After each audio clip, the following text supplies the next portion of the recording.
In the early hours of September 1st, 1939, 1.5 million German troops massed on the Polish border, ready to execute Case White. The invasion of Poland. Germany had made ample preparations before the war, and victory in the war against Poland was virtually assured. With a single order from Hitler, millions of German soldiers launched a full-scale attack from the north, south, and west. The Polish border erupted in a storm of artillery fire. German shells rained down like a storm, pounding the Polish positions. Bomber squadrons roared into Polish territory, targeting Polish transportation hubs and command centers. They were devastated. Munitions, vehicles, and equipment were destroyed before they could be withdrawn. The German army quickly broke through the Polish defenses. Countless German tanks raced towards Warsaw, the Polish capital, advancing rapidly. This was an unprecedentedly large-scale, mechanized troop movement in the history of warfare. On September 3rd, Poland's allies, Great Britain and France, declared war on Germany. The shadow of war loomed over Europe once again. A new world war was emerging. Starting with this episode, we officially begin our explanation of World War II. I will adopt a mixed approach, interweaving regions, battlefields, and timelines to reconstruct for you the entire course of World War II. First, let us review the global landscape before World War II. On November 11, 1918, France and Germany, in Compiègne, signed the armistice in a railroad car in the forest of Compiègne. World War I officially came to an end. Subsequently, in 1919, under the leadership of Great Britain, France, and the United States, the Treaty of Versailles was signed, imposing severe sanctions and punishments on defeated Germany. This led to widespread resentment among the German people and the rise of revanchist sentiments. French Marshal Foch, after learning the contents of the Treaty of Versailles, famously said, "This is not peace, it is merely an armistice for 20 years. And indeed, that was the case. From the Paris Peace Conference, which established a new world order after World War I, to Germany invading Poland and the outbreak of World War II, exactly 20 years had passed. This 20-year armistice can be divided into two phases. The Great Depression of 1929 serves as a turning point. The first decade can be seen as a period of recovery and development after World War I. After the devastation of the war, European countries began to rebuild. Industrial production in countries such as England, France, and Germany recovered rapidly. Their economies gradually reached and surpassed pre-war levels. The United States, meanwhile, entered the roaring 20s. Consumer culture flourished, the stock market boomed, and emerging industries like automobiles, movies, and radio thrived. The global political situation during this decade generally tended towards stability. Global trade, which had been interrupted by World War I, gradually recovered. International exchange and cooperation increased, and international trade grew rapidly. The world economy in the 1920s presented a prosperous picture. The living standards of ordinary people also steadily improved. However, beneath the economic boom lay many hidden dangers, such as excessive speculation, overproduction, and the instability of the financial system. Finally, in 1929, the collapse of the U.S. stock market on Wall Street ignited an unprecedentedly severe economic crisis. It quickly spread to European countries, and then to colonial and semi-colonial countries. The Great Depression swept the globe. No capitalist country was spared. The economies of all countries were severely damaged, causing serious social problems. Factories closed, and business bankruptcies led to mass unemployment. Unemployment rates in many countries rose sharply. At the same time, due to reduced public income, market demand declined, leading to industrial overproduction. Businesses faced inventory backlog. Capitalists preferred to destroy their products rather than sell them to the poor at low prices. This exacerbated class contradiction. Social order deteriorated, and crime rates rose. Faced with the economic crisis, each country acted in its own self-interest, adopting beggar-the-neighbor fiscal policies. To shift the crisis, countries engaged in trade wars, using cheap goods to dump products on other countries. In the financial sector, they abandoned the gold standard, increasing exports by devaluing their currencies to protect their own economies. Governments adopted protectionist measures. They raised tariff barriers, imposing high tariffs on imported goods. This led to a sharp decline in international trade. This also deepened the antagonism and conflicts between countries, and friction in the economic sphere gradually developed into political confrontation and even military conflict. In 1929, a global economic crisis completely shattered the world order, leading people into the chaotic and turbulent 1930s. After experiencing the post-war decade of stability and prosperity, the world once again entered a period of turmoil. The decade from 1929 to 1939 was a decade in which humanity marched steadily towards war. The economic crisis caused the economies of various countries to collapse, and a large number of people faced unemployment and poverty. This led to the intensification of social conflicts. The public became increasingly dissatisfied with the current government and its policies. Various extremist forces seized the opportunity to rise. Among them, the most rapidly growing were Hitler and his Nazi Party. In 1928, the Nazi Party was still just a small, unknown party in Germany. In the elections that year, the Nazi Party received only 800,000 votes. But just 2 years later, Under the influence of the Great Depression, Hitler and the Nazi Party's platform won over a large number of nationalists and populists. In the 1930 elections, the Nazi Party's votes soared to 6.4 million. In 2 years, Hitler's supporters increased eightfold, becoming a rising political star in Germany. By 1932, the Nazi Party's seats in the Reichstag had skyrocketed from 23 in 1928 to 230, becoming the largest party in the Reichstag. In 1933, Hitler officially seized power in Germany and embarked on a path of rearmament. Meanwhile, in the Far East, the Japanese economy was also severely affected by the Great Depression. Between 1929 and 1931, the Japanese economy contracted by 8% to divert domestic discontent. Japan accelerated its pace of foreign expansion. Thus, it turned its aggressive gaze towards China, which it had long coveted, as early as 1927. Regarding Manchuria, the Japanese Prime Minister Tanaka Gichi stated in the Tanaka Memorial presented to the Emperor, "To conquer the world, we must first conquer China. To conquer China, we must first conquer Manchuria and Mongolia." This was not only because the northeast region had fertile soil and abundant resources, but also because after occupying the northeast, it could be connected to the Korean colony, serving as a springboard for attacking the Soviet Union to the north and invading China to the south. Thus, on September 18, 1931, Japan launched the Mukden Incident in China. Subsequently occupying the entire northeast region, they installed Puyi as a puppet leader and established the puppet state of Manchukuo. The Chinese People's War of Resistance against Japan was thus ignited. During this period, besides the active expansion of Germany in Japan, the founder of fascism, Mussolini, was also not idle. In October 1935, Italy invaded Ethiopia and completed its military occupation in May of the following year. Ethiopia was incorporated into Italian East Africa. On October 25, 1936, Germany and Italy reached an alliance treaty to coordinate their foreign policies, dubbed the Berlin-Rome Axis. This was the first time the concept of the Axis powers was introduced, and at that time, another person was close to both Hitler and Mussolini. Another person, Francisco Franco, the leader of the Spanish nationalists. On July 17, 1936, the Spanish Civil War broke out. With the support of Germany and Italy, large numbers of planes and tanks were sent to the Spanish battlefield. Franco's nationalist forces eventually defeated the Soviet-backed Republican forces, establishing a dictatorship in Spain. By 1937, this year is a year that is deeply etched in the memory of all Chinese people. On July 7, Japan provoked the Marco Polo Bridge incident, launching a full-scale invasion of China. By the end of July, Beiping and Tianjin had fallen. Subsequently, Japan decided to move south and attack China's economic center, Shanghai, and then the capital, Nanjing, arrogantly declaring that it would conquer China in 3 months. But this time, Chiang Kai-shek was also determined to fight the Japanese to the bitter end. July 17th, Chiang Kai-shek issued a national mobilization order in Lushan, stating that if war were to break out, it would mean that the land knows no north or south, and people know no old or young. Everyone has the responsibility to defend the land and resist the war, and everyone must be prepared to sacrifice everything. In the upcoming Battle of Shanghai, to defend Shanghai, the whole country was united.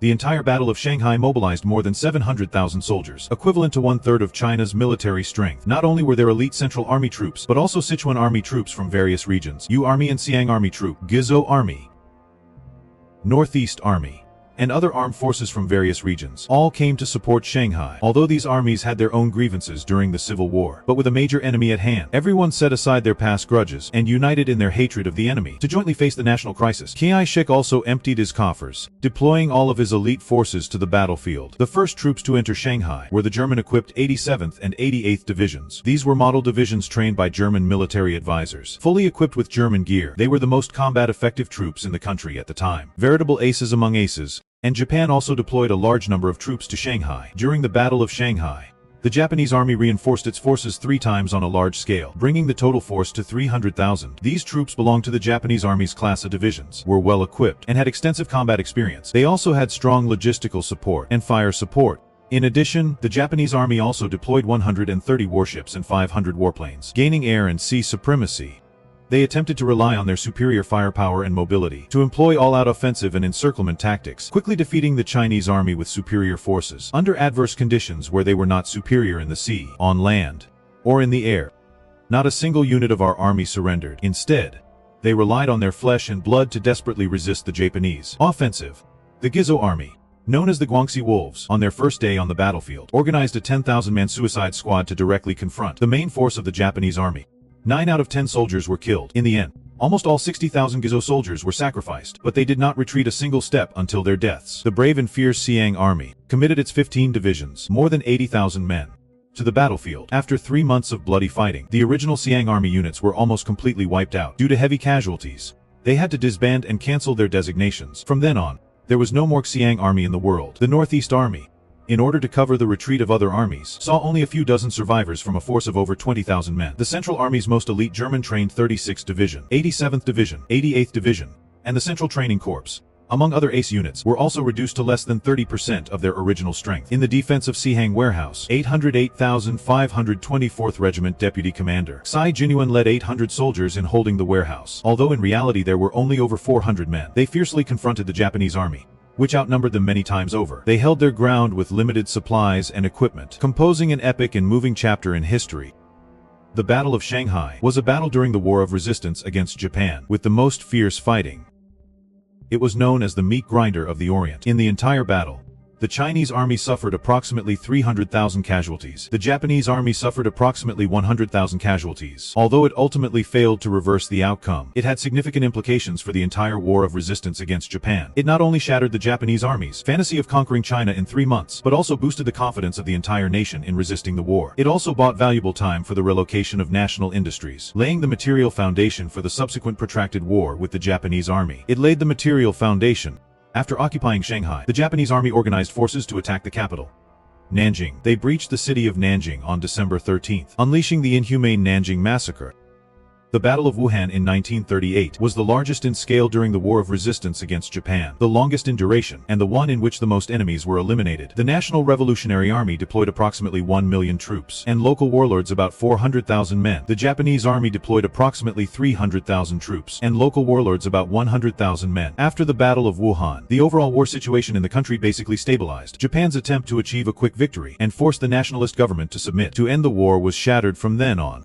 The War of Resistance against Japan entered a stage of strategic stalemate. In addition to the National Army's resistance on the main battlefields, on the vast battlefields behind enemy lines, the 8th Route Army, and the guerrilla and militia forces led by the new 4th Army, also played an important role. They used their familiarity with the terrain and local conditions to skillfully maneuver against the enemy, disrupting Japanese transportation infrastructure and logistical supplies, inflicting heavy blows on the enemy. It was precisely through the cooperation of the Kuomintang and the Communist Party that the Chinese people were able to persevere through the arduous and extraordinary war of resistance against Japan, becoming during World War II the main eastern battlefield against Japanese fascism. As time entered 1939, the full outbreak of World War II was just around the corner. In the first half of this year, a battle occurred that is often overlooked but had a far-reaching impact. That was the Soviet-Japanese Nomonhan incident. The war broke out due to border conflicts. Manchukuo, supported by Japan, was adjacent to Outer Mongolia, supported by the Soviet Union. There was a dispute between the two countries regarding the ownership of the area west of Nomonhan, up to the Khalkhin-Gol River. The issue had been in dispute from the 1930s onwards. Small-scale skirmishes around territorial disputes between Manchukuo and Outer Mongolia were constant, ultimately leading to a direct war between Japan and the Soviet Union, the controlling powers behind the two countries. Although this battle was not large in scale, it changed Japan's future strategic direction. Within the Japanese General Staff at the time, regarding the next military action after the invasion of China, there were two completely opposite strategic directions: the northern advance and the southern advance. The northern advance meant expanding north, expanding into Northeast Asia, mainly targeting the Soviet Union. The southern advance meant expanding south, expanding into Southeast Asia, mainly targeting the United States. The Japanese General Staff was divided on these two routes, and there was always disagreement, so a decision was never made. After Japan's full-scale invasion of China in 1937, the Japanese Kwanning Army stationed in the northeast also began to stir. They argued that the border between Manchukuo and Mongolia should be pushed to the Khalkhin-Gol River, and sent border guard units to the east bank of the river. From then on, friction between the two sides regarding territorial disputes gradually escalated. On May 11, 1939, dozens of Mongolian herders went to the east bank of the Khalkhin-Gol River to graze their livestock. Nearby Japanese troops discovered them and immediately opened fire to intercept them, forcing the Mongolians back to the west bank. These people were unwilling to be bullied and immediately called for reinforcements after returning. Subsequently, Mongolian troops were dispatched to drive out the small number of Japanese troops in the Nomonhan area. They were driven out. The Japanese could no longer sit still. They then sent reinforcements to retake the area. The Soviets saw that their little brother was being beaten by the Japanese as the big brother. If they did not take action, they would lose face. To maintain their influence in the Far East, they decided to intervene in the Manchu-Mongolian border conflict. General Zhukov was appointed commander and began to concentrate forces on the Mongolian border. Subsequently, the Soviet Union and Japan clashed fiercely in the Nomonhan region. In the early stages, the fighting between the Soviet and Japanese sides was in a stalemate, as Soviet reinforcements continued to increase. In August 1939, Zhukov commanded the Soviet army to launch a large-scale offensive, relying on tank, aircraft, and artillery superiority. The Soviet mechanized and air forces played a key role in the battle. The large number of tanks and armored vehicles, combined with air support, enabled the Soviet army to concentrate its firepower on the battlefield, quickly break through the Japanese defenses, and encircle them. Finally, they decisively defeated the Japanese Kwantung Army's 23rd Division, achieving a decisive victory. In the Namenhan incident, General Zhukov, who was not well known at the time due to his outstanding command, also gained Stalin's appreciation. This paved the way for Zhukov to be entrusted with important tasks on the Eastern Front in the future. It paved the road, however. In the Namenhan incident, the Soviet Union also paid a heavy price. The Japanese suffered over 30,000 casualties. The Soviets suffered over 25,000 casualties. It could only be considered a Pyrrhic victory. After the Namenhan incident, Japan realized the huge gap between them and the Soviet Union in terms of mechanized units and air power. After evaluation by the General Staff, it was deemed that the risks and costs of a large-scale land war with the Soviet Union were too high. So it was decided to abandon the northern advance and instead implement the southern advance's strategy. This adjustment in Japan's strategic direction had a profound impact on the course of World War II. It laid the groundwork for Japan's future deployment of troops to Southeast Asia and the Pacific War with the United States.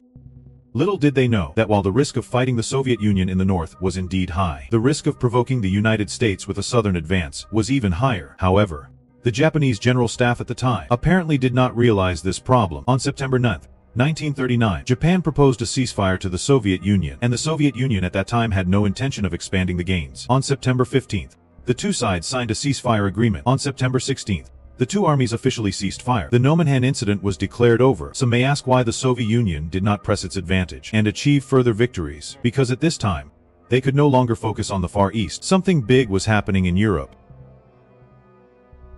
In 1939, the situation in Europe changed dramatically. The relationship between Germany and Poland was extremely tense, on the verge of war. The grievances between these two countries date back 20 years. After World War I ended, the map of Europe was reshuffled. The four major European empires of the past, the German Empire, the Russian Empire, the Austro-Hungarian Empire, and the Ottoman Empire, all disintegrated. Many small ethnic nations became independent on their former territories. The national political situation was chaotic, and society was turbulent. All of Eastern Europe was in a mess. Britain and France hoped to find an ally in Eastern Europe that could both threaten Germany and contain the Soviet Union. So they set their sights on Poland, which had just gained independence from Tsarist Russia. In 1919, at the Paris Peace Conference, which reconstructed the New World Order regarding the division of territories in European countries, Britain and France gave Poland great benefits. A large area of Eastern Germany was ceded to Poland to create an outlet to the sea for Poland. They also divided mainland Germany from East Prussia. The corridor area near Danzig was assigned to Poland. This aroused strong dissatisfaction among the German people, sowing the seeds for Germany's future revenge against Poland. It sowed the seeds. After Hitler came to power in 1933, he actively expanded the military, completing the rearmament of the army for their own interests.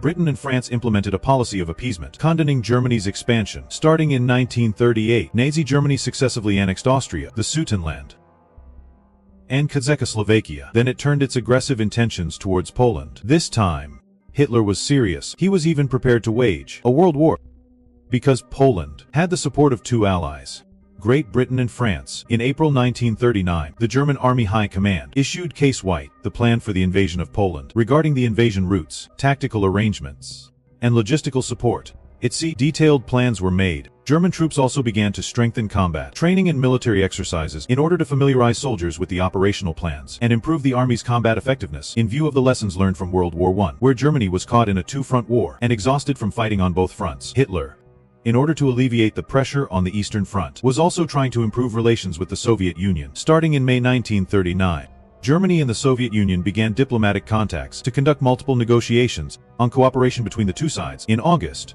the negotiations entered the final stage. Both sides basically reached an agreement on the contents of the treaty. On August 23, 1939, German Foreign Minister Ribbentrop arrived in Moscow and officially signed the Molotov-Ribbentrop Pact with the Soviet Union. The treaty stipulated that the two countries would jointly partition Poland and define their respective spheres of influence in Eastern Europe. When news of the treaty's signing reached Berlin, Hitler was overjoyed. He had finally resolved his worries about attacking Poland. Now he could go all out and do great things. September 1st. 1939. Case White was initiated. 1.5 million German troops divided into three routes. From the north, west, and south, respectively, launched the offensive. Germany held an absolute strategic advantage in the Polish campaign. Firstly, in terms of participating forces, Germany deployed 1.5 million troops, 2,626 tanks, and 2,315 aircraft, while Poland deployed 1 million troops, only 800 tanks, and only 392 aircraft. The German army's numerical superiority almost completely overwhelmed the Polish army. Secondly, from a geographical point of view, Poland's situation was also very bad. Since Germany annexed Czechoslovakia, it had already completed a three-sided encirclement of Poland. Like a pocket, it tightly trapped Poland. Topographically, most of Polish territory is located in a plain, with flat and open terrain throughout the country, and there are almost no natural barriers. It is very suitable for the German army's mobile tank warfare. Starting on September 1st, Germany, through joint operations of the Army and Air Force, rapidly advanced into Poland. In the Polish campaign, Blitzkrieg made its debut. This is a combination of rapid armored movement, intensive air force bombing, and deep infantry advances, a trinity, a new type of coordinated offensive operation mode designed to break through enemy lines, through swift and deadly strikes, in order to achieve a quick victory. This tactic was proposed in the 1930s by the famous German general, Guderian. It is based on previous military theories, combined with tanks and the practical application of armored forces. It was developed from this. Therefore, Guderian is also known as the father of Blitzkrieg. On the flat Polish battlefield, the German army's overwhelming attack quickly disrupted Poland's command system, transportation hubs, and logistical supplies. Through forward offensives, the Polish army was divided and surrounded, and then defeated piecemeal. The Polish General Staff originally thought the war would unfold slowly like World War I, first with cavalry charges, and then infantry using human wave tactics to seize positions. But they had no experience or preparation for the massive armored forces. Therefore, the German army's Blitzkrieg's rapid offensive and continuous strikes created a shock that not only physically destroyed the enemy, but also had a huge impact on the enemy's psychology, causing them to panic and become confused. Faced with the uneven spiritual power offensive of the German army, they were completely in a passive and defensive position, almost unable to organize a decent counterattack. This is the first time that the Polish people and the whole world experienced the power of Blitzkrieg. In the first week of fighting, German troops advanced at a rate of 50 kilometers per day, pushing forward. September 8th, the German 10th Army was already on the verge of the capital, Warsaw. September 9th, Brand gathered heavy troops near the Bzura River, attempting to launch a large-scale offensive to counterattack the German army, but they were still repelled by the German army. The main force of the Polish army was almost completely annihilated. The progress of the German army in the Polish campaign completely exceeded the expectations of the Soviet Union. Stalin originally wanted Germany and Poland to fight each other to a standstill so that he could ultimately reap the benefits and harvest the fruits of victory. But he did not expect the German advance to be so fast, because previously, according to the agreement between the Soviet Union and Germany, the Soviet Union had to send troops to launch an offensive on the Eastern Front in order to divide Poland with Germany. Stalin looked at the battlefield situation and thought that if he did not send troops soon, it would be too late. By then, Polish territory would all be occupied by the Germans. At this time, the Soviet Union and Japan were fighting in the Nomonhan region. So when the Soviet army achieved a small-scale victory, they did not press their advantage. Instead, they chose to sign a ceasefire agreement with Japan. September 16th, the Soviet Union and Japan ceased fire in the Nomonhan region. The situation in the Far East stabilized. The Soviet army immediately sent troops to Poland under the pincer attack of the Soviet and German armies. Poland suffered repeated defeats. Warsaw fell on September 28th. Poland surrendered on October 6th. The Polish campaign was declared over. After the Soviet and German armies met, they divided Polish territory along the San and Bug rivers. The west went to Germany, and the east went to the Soviet Union. The Soviet and German armies also became temporary allies. Throughout the entire campaign, Germany lost 10,600 men. About 30,000 were wounded and Poland lost 66,000 men. 133,700 were wounded. About 700,000 were captured. In this battle, the German army relied on tactical innovation and the efficient coordination of the command system to achieve a complete victory. Germany, which had been banned by the Versailles system for 20 years, was like a beast breaking free from its cage, once again bursting out with amazing combat power. The whole world was about to be dragged into a new world war by Germany, but this time the situation was much more severe than the last World War. Since September 1st, 1939, after Germany and Poland went to war as Poland's allies, on September 3rd, Great Britain and France also successively declared war on Germany. Subsequently, all of Great Britain's self-governing dominions and colonies also joined in. Australia, New Zealand, and India. South Africa and Canada also declared war on Germany. Thus, the local war between Germany and Poland escalated into a global war. World War II fully erupted. But what is strange is that, although France, Great Britain, and its several little brothers had all declared war on Germany and even sent an expeditionary force to the French border, it looked like a big show, With great fanfare, it seemed like they were going to gang up on Germany, but in reality, until May 1940, before Germany actively attacked France, no war had occurred on the Franco-German border. The two armies did not even fire a single shot. It was as if there was no war. Therefore, people called the Western Front during this period the Phony War or Sitzkrieg, although Poland frequently cried for help in the face of German aggression, requesting that Great Britain and France launch an offensive on the Western Front to support them. Great Britain and France ignored them and remained idle. Was it because Great Britain and France lacked troops? From the troop deployments of both sides, the Allies were far ahead, because Germany was fighting Poland on the Eastern Front. Its defenses on the Western Front were weak. It only deployed 23 divisions, while France deployed 110 divisions on the border. Its strength can be said to have crushed Germany. In fact, what the top German military officials were most worried about at the time was the issue of France launching an offensive in Sichuan. That way, Germany would have to divert troops to support Sichuan, thus falling into the dilemma of fighting on both the Eastern and Western fronts. Later, when German generals were in the Nuremberg court, reminiscing about the past, they unanimously agreed that during the campaign, Great Britain and France did not launch an offensive on the Western Front, missing a golden opportunity.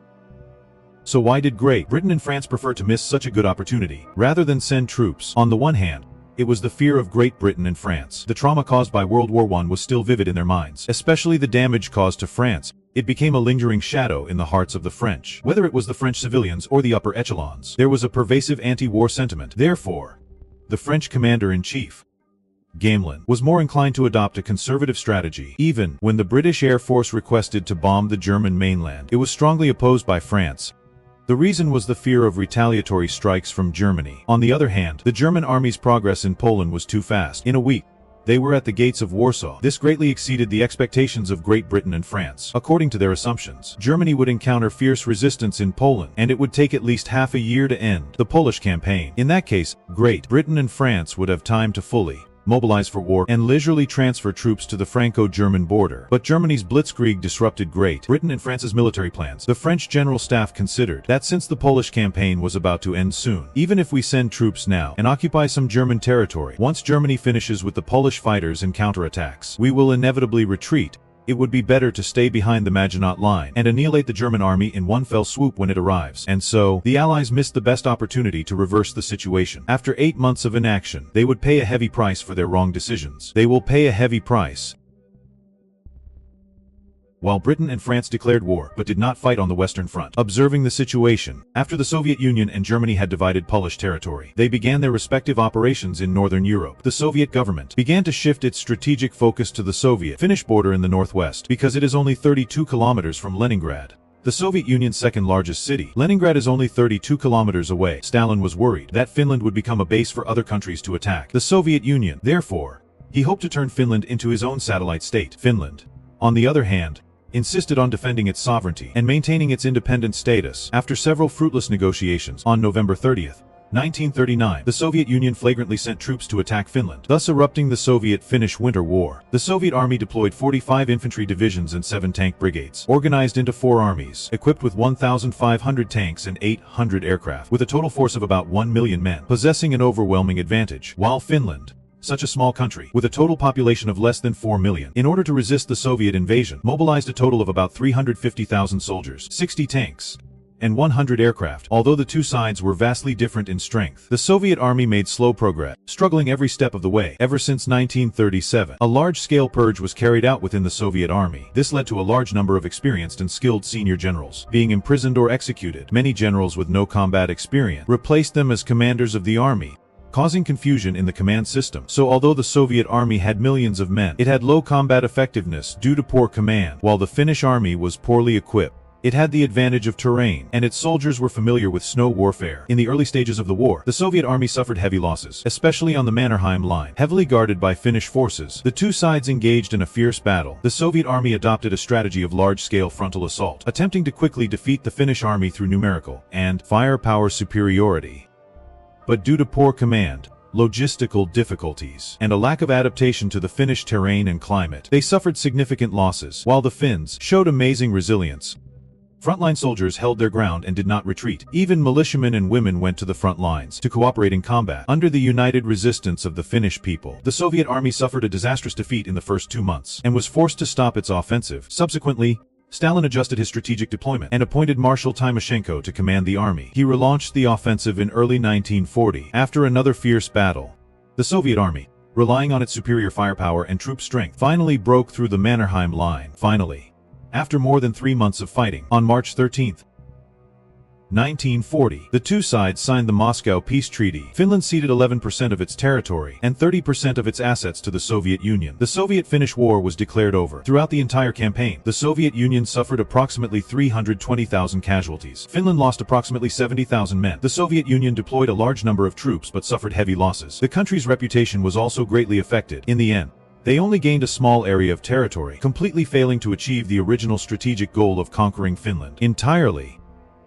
This battle is also known as the Soviet Union's most embarrassing battle. The various defects and shortcomings shown by the Soviet army were all seen by Hitler, concluding that the Soviet army was vulnerable, further strengthening his determination to attack the Soviet Union in the future. On the German side, progress in Northern Europe was much smoother. In order to prevent a British naval blockade and ensure Germany's iron ore supply, Germany decided to invade Denmark and Norway and formulated an operation plan codenamed Weser. Exercise Operation, April 9, 1940, German paratroopers parachuted into Copenhagen, the Danish capital. Only 4 hours later, the Danish government announced its surrender. German troops marched into Denmark that same day. The only resistance came from the border bicycle unit. The reason was that they had not received the government's surrender notice in time. However, it was precisely because they cut their losses in time that Denmark only sacrificed 15 people in total, becoming the country with the fewest losses among those at war with Germany, the one with the least losses. But Germany's invasion of Norway was not so smooth.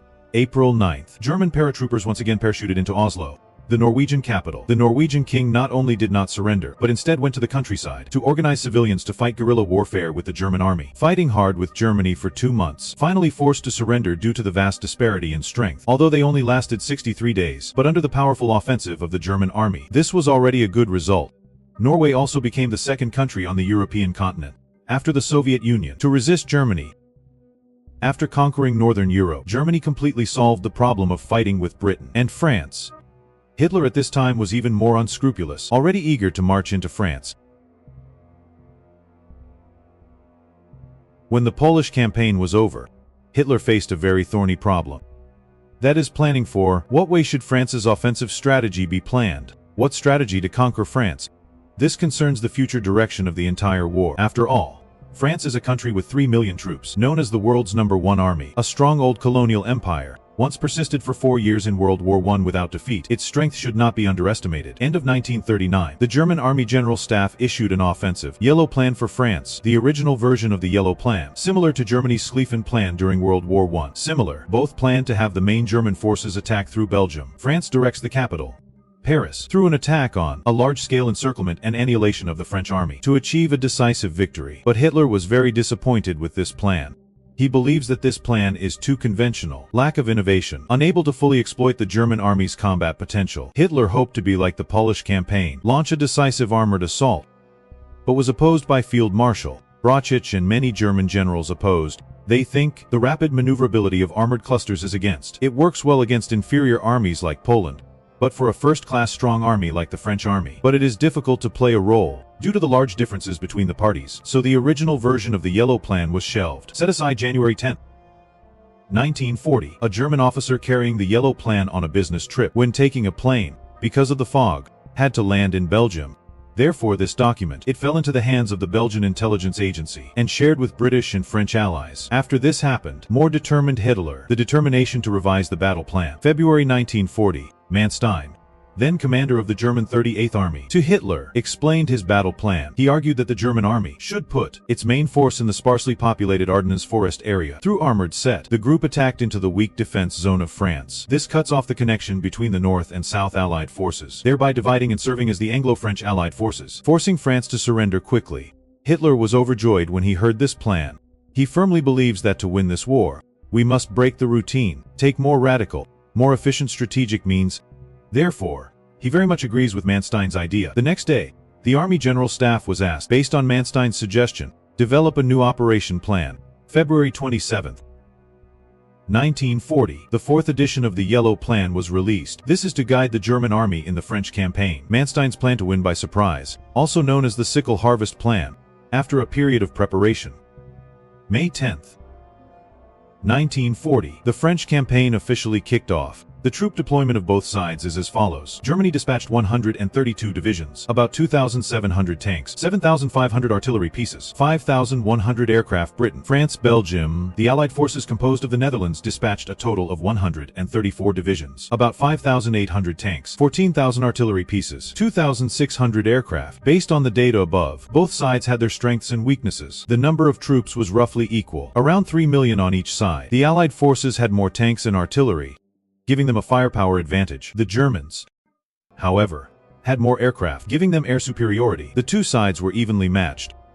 Normally, this would have resulted in a long and brutal war, but the actual course of the war surprised everyone. May 10th, 1940, Case Yellow was officially launched. The German army was divided into 3 army groups, and C. Army Group B in the north was to play a supporting role. It was responsible for attacking Belgium to lure the main Allied forces to their aid, leading the Allied main force into the encirclement. Under the command of Bach, Army Group A in the center was the main force, responsible for breaking through the Ardennes forest into France, to cut off and encircle the Allied forces. Under the command of Rundstedt, Army Group C in the south was to defend against the French by launching a flanking attack from the east and launching small-scale attacks along the Maginot Line. Under the command of Lieb, in the early morning of May 10th, just as dawn was breaking, the first wave of German paratroopers was ready for action. They were to be airdropped into the Netherlands and Belgium to sabotage local bridges, facilities, and military fortresses. The Air Force sent waves of bombers to attack cities, airports, and railway hubs. This sudden strike immediately caused chaos among the local troops and panic among the residents. Taking advantage of the chaos, the Germans launched their offensive against the Netherlands, Belgium, and Luxembourg. The advance went very smoothly. Upon hearing the news of the German attack, Luxembourg immediately surrendered without a fight, setting the record for the fastest national surrender in the world. The Netherlands surrendered in 4 days, and Belgium in 18 days.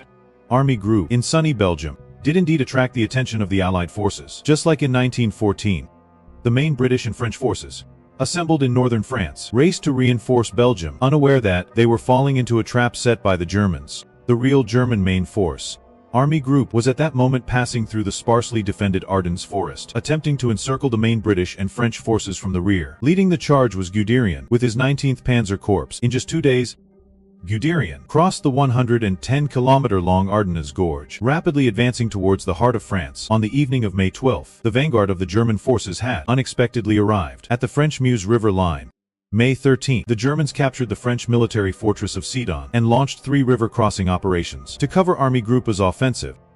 The German Air Force, with air superiority, launched what was then the largest aerial bombing campaign in the world. The air raid lasted a full 8 hours. 9 bomber squadrons flew a total of 3,940 bombing sorties. The German air raid caused enormous damage to the French defenses. The soldiers on the front lines panicked and lost their footing. Morale collapsed. Units began surrendering en masse. On May 14th, the Germans successfully crossed the river and gained a foothold in France.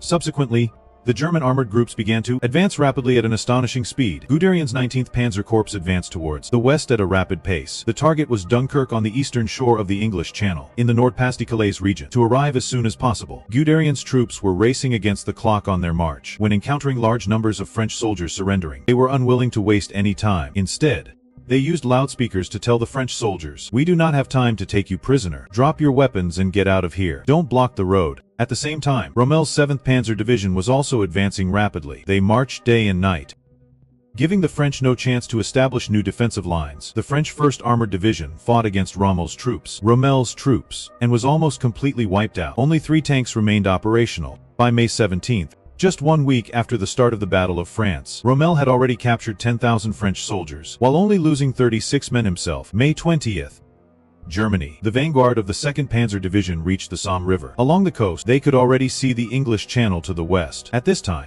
Army Group had linked up with Army Group B, forming an encirclement of the main Allied forces in northern France. Under the relentless German offensive, the Allied forces were retreating on all fronts. In just 2 weeks of fighting, they had retreated from Belgium to Dunkirk, a small port city. The main Allied forces, originally in northern France, were now reduced to about 400,000 men. On May 24th, Guderian's 19th Panzer Corps and Reinhardt's 41st Panzer Corps were the first to reach Dunkirk.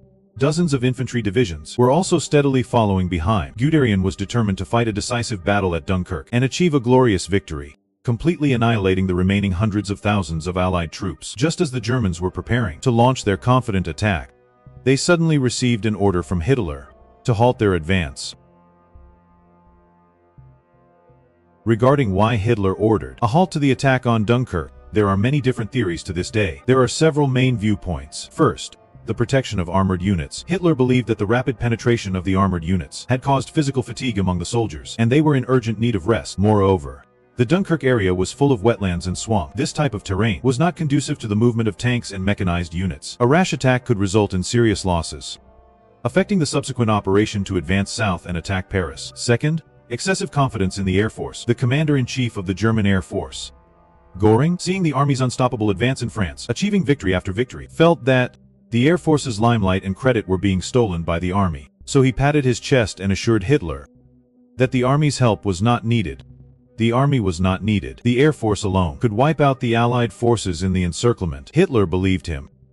Third, for political considerations, Hitler believed that allowing some troops to retreat back to England would show his sincerity and increase the chances of peace negotiations. Based on all of these factors, Hitler ordered a halt to the offensive. May 24th, the German offensive at Dunkirk came to an abrupt halt. This gave the Allied forces a rare opportunity to regroup, making it possible to organize a sea evacuation. During this time, the Allied forces actively built up their defenses to prepare to intercept the German offensive. Starting on May 26th, Britain launched Operation Dynamo to organize the evacuation of Dunkirk. Allied troops on the coast began retreating back to Britain. The Royal Navy deployed 1 cruiser, 8 destroyers, and 26 escort ships to transport the soldiers, but this was far from enough. Therefore, the British government appealed for civilian vessels via radio. The public responded enthusiastically. Cargo ships, fishing boats, passenger ferries, and even private yachts set sail, heading towards Dunkirk. A total of 861 vessels of all types joined the rescue effort. It was at this point that Hitler realized that if he did not attack, all the Allied forces would escape. So on May 26th, he ordered the resumption of the offensive, but it was too late. Opportunities on the battlefield are fleeting. Even though it was only for 2 days, the British had already organized a solid defensive line. The new round of attacks by German ground forces was blocked to cover the retreat of their comrades. Allied forces fiercely resisted on the front lines. The German advance slowed. May 27th, the German Air Force bombed Dunkirk, the harbor area and beaches, heavily. A total of 15,000 high-explosive bombs and 30,000 incendiary bombs were dropped. Dunkirk was almost completely flattened. The Royal Air Force flew 200 sorties from the UK to do everything possible to cover the evacuation of ships on the beach, inflicting heavy losses on the Germans. Germany. The Air Force's offensive also failed to achieve the desired effect. In the following days, under wave after wave of German offensives, the Allied positions grew smaller and smaller, but ammunition was also gradually running out. June 4th, Germany. The 18th Army stormed into the port of Dunkirk. 40,000 French soldiers who could not be evacuated from the beaches were captured. Thus, Operation Dynamo came to an end. The Dunk evacuation lasted 9 days. Under the fierce attacks of German ground and air fire, the Allied forces still managed to evacuate 338,000 men back to Britain. It was hailed as the miracle of Dunkirk. This operation saved a group of excellent officers and soldiers with combat experience for the Allied forces, just like its code name, Operation Dynamo. The vast majority of these officers and soldiers who returned to Britain became the backbone of the army, providing a strong impetus for the future counter-offensive against Germany. However, looking at it from 1940, the Allied powers really had little chance of victory. After the Dunkirk evacuation, the Allied forces in northern France were completely wiped out. The most elite units of the French army had been almost completely destroyed, and they had lost most of their heavy weapons and armor. Starting on June 5th, the Battle of France entered its second phase. Germany launched Case Red, heading south straight for Paris, in an attempt to completely defeat France. To stop the Germans, the new French commander-in-chief, Weygand, sent the 6th Army. The 6th, 7th, and 10th Armies were deployed along the Somme River and the Aisne River, forming what was known as the Weygand Line. At this time, the French army had only 51 divisions, while the German army had 137 divisions, more than twice as many as the French. The balance of power had completely shifted in favor of Germany. At dawn on June 5, 1940, Foch's Army Group B launched the first attack. Rommel's 7th Panzer Division crossed the Somme River that day. On June 7, Rommel cut off the French 10th Army, defending the Abbeville-Amiens line. The German other units were able to pour forward through this gap. On June 8, Rommel's division had reached the banks of the Seine. On June 9, Rundstedt's Army Group A also launched an offensive. On June 10, Guderian's 19th Panzer Corps broke through the right flank of the French 6th Army. Guderian then turned his forces south, advancing rapidly, as if entering a no-man's land. That day, the French government evacuated Paris and declared Paris an open city. Panic spread throughout France. The army was in complete disarray. Large groups of French prisoners threw their weapons on the ground and surrendered to the Germans. On June 14th, the Germans occupied Paris. After the German 30th Infantry Division entered Paris, a grand entry ceremony was held. Accompanied by a military band, the German troops marched in perfect formation through the Arc de Triomphe, marching on the Champs-Élysées and Avenue Faux. Receiving the review of the generals, the Parisians lining the streets had mixed feelings. They watched the German troops with complex expressions, marching past them. Paris, this international metropolis, the world's fashion capital, the center of French politics, economy, and culture, a city that all Europeans longed for, was now German. On June 18th, the French government announced the cessation of resistance. On June 22nd, France and Germany signed an armistice agreement. Hitler specially sent people to retrieve the train car in which the two sides had signed the 1918 armistice agreement from a French museum. In the eyes of the Germans, this was the best revenge against France. The same two countries, signing the same armistice agreement in the same location, but with completely opposite roles. Last time, Germany was the loser, and this time, Germany was the victor. On June 22nd, 1940, France announced its surrender. France, which at the time claimed to have the strongest army in the world, was conquered by Germany in just 42 days. In the Battle of France, Germany suffered approximately 180,000 casualties, while France suffered approximately 270,000 casualties, with 1.54 million captured. The entire Allied camp suffered approximately 380,000 casualties, with 1.76 million captured. After the war, France was divided into two. The north was the German occupation zone, and the south was a free zone, ruled by French Prime Minister Pétain. Because the actual capital was in Vichy, a small town in southern France, it was commonly referred to as Vichy France. France was nominally an independent country, but in reality, it was a puppet regime controlled by Germany. After the armistice agreement was signed, Hitler deliberately took a few days to tour Paris. His first stop was to visit the iconic landmarks of Paris. The Eiffel Tower. Hitler and his entourage stopped to visit the tower, taking photos, taking pictures in front of this world-famous landmark, symbolized his conquest of Paris. Then he went to visit the Paris Opera House. Hitler in his youth was an artist, especially skilled at drawing architectural paintings, so he knew a lot about French buildings. In the Opera House, he even acted as a tour guide for his subordinates, speaking eloquently about its unique structure and long history. Then he went to visit Napoleon's tomb at Les Invalides in Paris. Napoleon once led French soldiers to conquer all directions, making most European countries submit to him. Hitler at this moment seemed to empathize with Napoleon of that time. He stopped talking eloquently at Napoleon's tomb. After a long silence, he only said one sentence: "This is the greatest moment of my life." Then he turned and left. July 6th. 1940. This was the most glorious moment in Hitler's life. A grand welcome ceremony was held in Berlin. The streets were crowded with people. Applause erupted, cheering to celebrate Hitler's triumphant return from France. Hitler had become for the German people a hero in their eyes. He only needed 6 weeks to achieve what Kaiser Wilhelm I could not achieve in 4 years. He led defeated Germany to avenge its past humiliation and return to glory. At this moment, Hitler's prestige reached its peak. The German blitzkrieg seemed invincible. There was nothing that could stop Germany from advancing.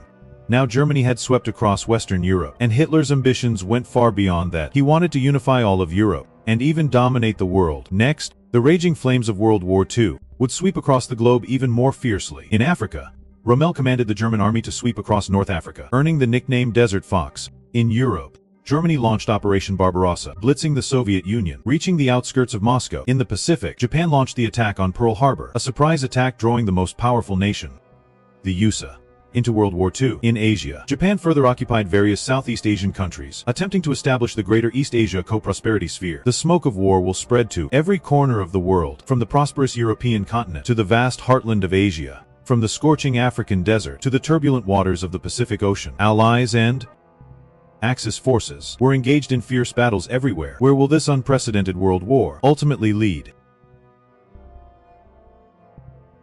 June 22nd, 1941, Germany launches Operation Barbarossa. 3.2 million troops advance in 3 groups towards Leningrad, Moscow, and Kyiv. The German army advances rapidly without a single defeat. In September, in Kyiv, the capital of Ukraine, the German army completely encircled the Soviet southwestern front, capturing as many as 660,000 Soviet troops in just over 3 months. The Soviet Union lost more than 3 million soldiers and nearly 1.5 million square kilometers of territory, suffering successive major blows.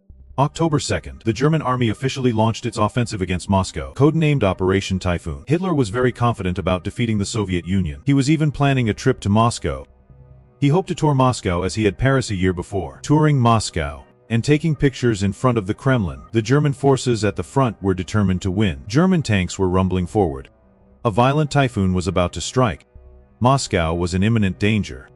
Since Germany launched the war against Poland in 1939, the German army has been advancing triumphantly, invincible. In less than a year, Germany successively conquered Poland, Denmark, Norway, Luxembourg, the Netherlands, Belgium, France, and a host of other European countries. After France surrendered, looking at the entire European continent, it was either conquered by Germany or allied with Germany. No country dared to be Germany's enemy. Only Great Britain, separated from the European continent by sea, was still resisting.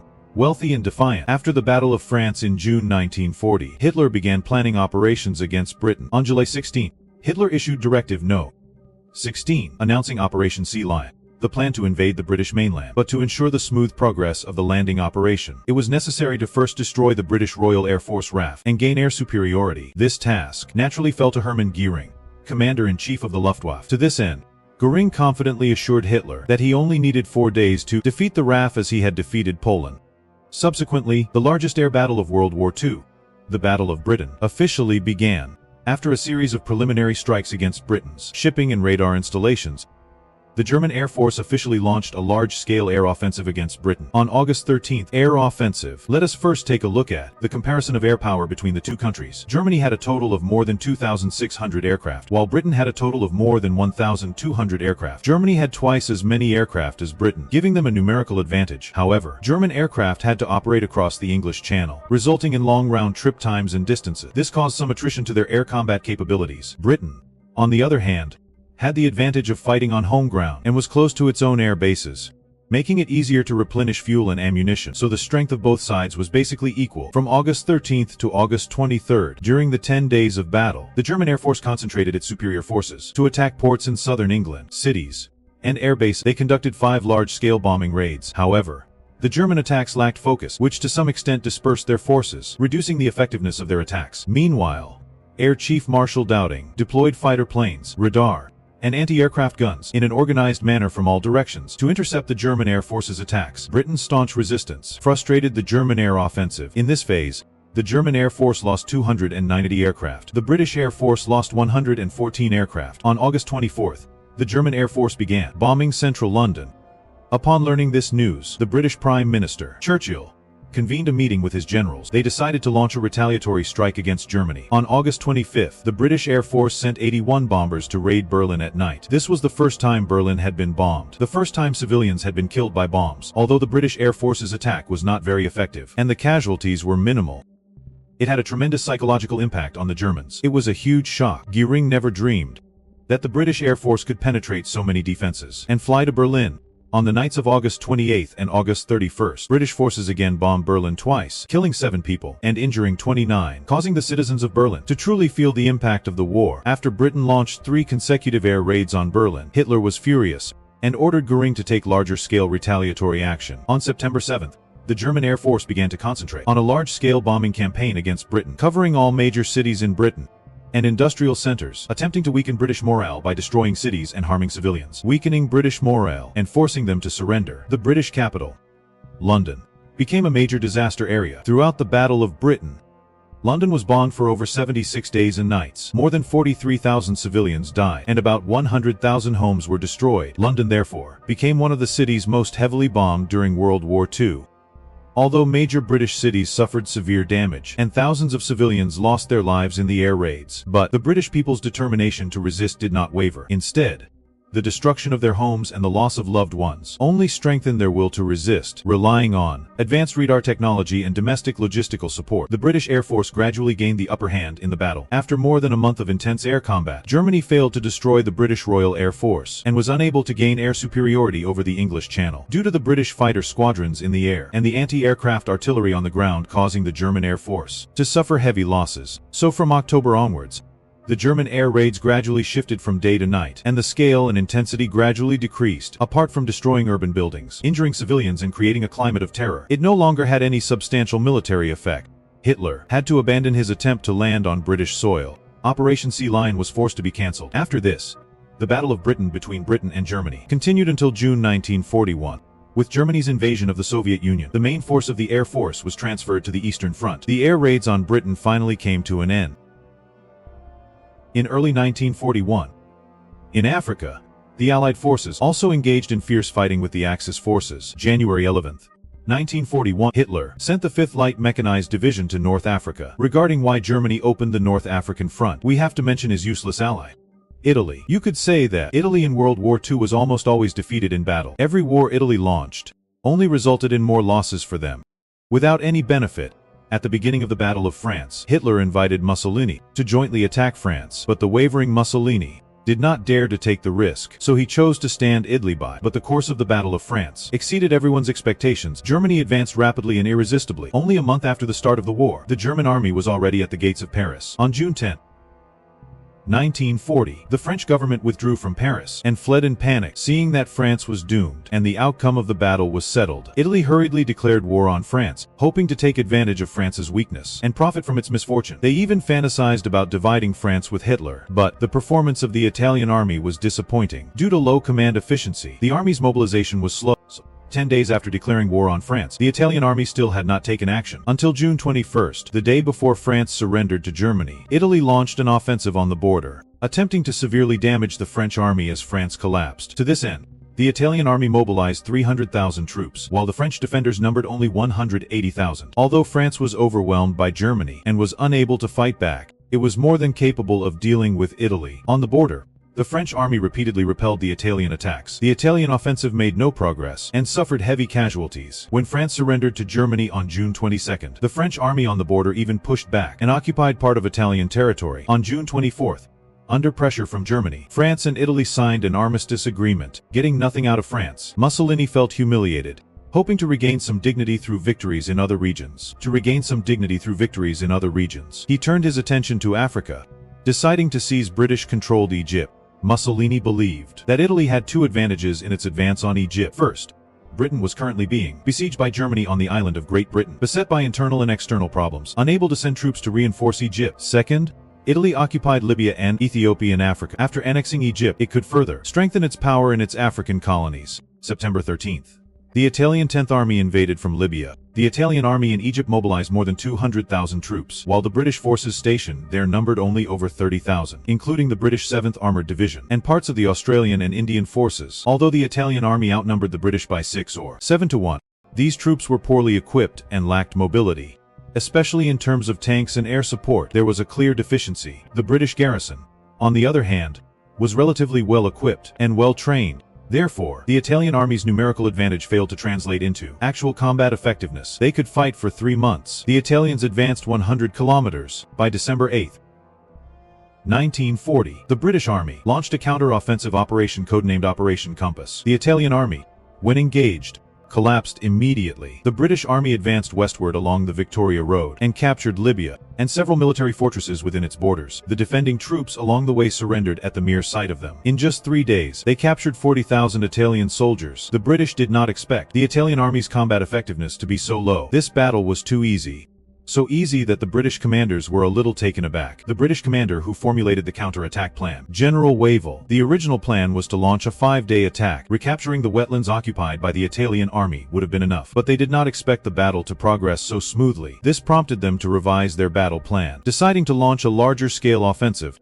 Under a new round of British offensives, Italy suffered repeated defeats after 2 months of fighting. By February 9, 1941, the Italian 10th Army was completely annihilated. The Commonwealth forces advanced 800 kilometers, capturing 130,000 Italian soldiers, while the British casualties were only 1,700. The Italian army suffered heavy blows and was about to be driven out of North Africa. Mussolini hurriedly asked Hitler for help, begging the German army to come to his aid, and Hitler was at this time planning the operation against the Soviet Union. Originally, he had no intention of opening up the African front, but with the defeat of the Italian army, if the Axis powers were driven out of North Africa, that would mean that Britain would control all the important sea lanes along the Mediterranean coast, especially the Suez Canal. This was Britain's vital passage to India and its Asian colonies. If Germany controlled North Africa, it could cut off Britain's supply lines and weaken its influence in the Mediterranean and Middle East regions. From a global strategic perspective, Germany had no choice but to send troops to support Italy. On February 12, 1941, Rommel was appointed commander to lead the newly formed German Africa Corps to support the already retreating Italian forces at their last line of defense. The Desert Fox was about to appear on the North African battlefield. Erwin Rommel, one of the three most famous German generals of World War II, was a legendary figure among German generals. As early as World War I, Rommel, then a company commander, led 200 men to infiltrate the rear of the Italian army and captured 10,000 soldiers. Rommel became famous for this battle. After the outbreak of World War II, Rommel, in the Battle of France, at the cost of 2,000 casualties, captured nearly 100,000 Allied soldiers. Therefore, Rommel's 7th Panzer Division earned the nickname Ghost Division. When Rommel arrived in Africa, compared to the British Army, his army was not in a superior position. He only had the 15th Panzer Division and the 5th Light Mechanized Division. These two units arrived in Africa in batches. All personnel would not arrive until the end of May. Therefore, the number of troops Rommel could deploy was far less than the British Army. To buy time and deceive the enemy, Rommel first staged a show of force. He held a grand parade for the German Afrika Corps. German tank columns drove one after another through the square, seeming to have no end in sight. In reality, Rommel ordered his only tank regiment to drive back and forth around the block, creating the illusion of a large tank force. This trick did indeed fool the British spies present. They reported to their superiors that a large number of German troops had arrived in Africa and that we were about to face a fierce battle, so the offensive had to be postponed. And so, Rommel gained enough time to strengthen his defenses and wait for reinforcements to arrive. Although Hitler's mission for Rommel was to hold the Italian positions, Rommel was not satisfied with this. He wanted to attack, not defend. Rommel was a pure soldier. He had few hobbies. In his eyes, there were only two things: family and war. The thing he did every day without fail was to write a letter to his wife, Lucy. Other than that, only war could arouse his interest. When he first arrived in Africa, he lived and ate with the soldiers on the front lines, spending all day with them. He inspected the various military points of support and city defense facilities on the front lines, and gathered detailed information about the enemy and his own forces. After more than a month of preparation, although the Afrika Corps had not yet fully assembled, and the German forces were still at a disadvantage, Rommel was already eager to launch an attack.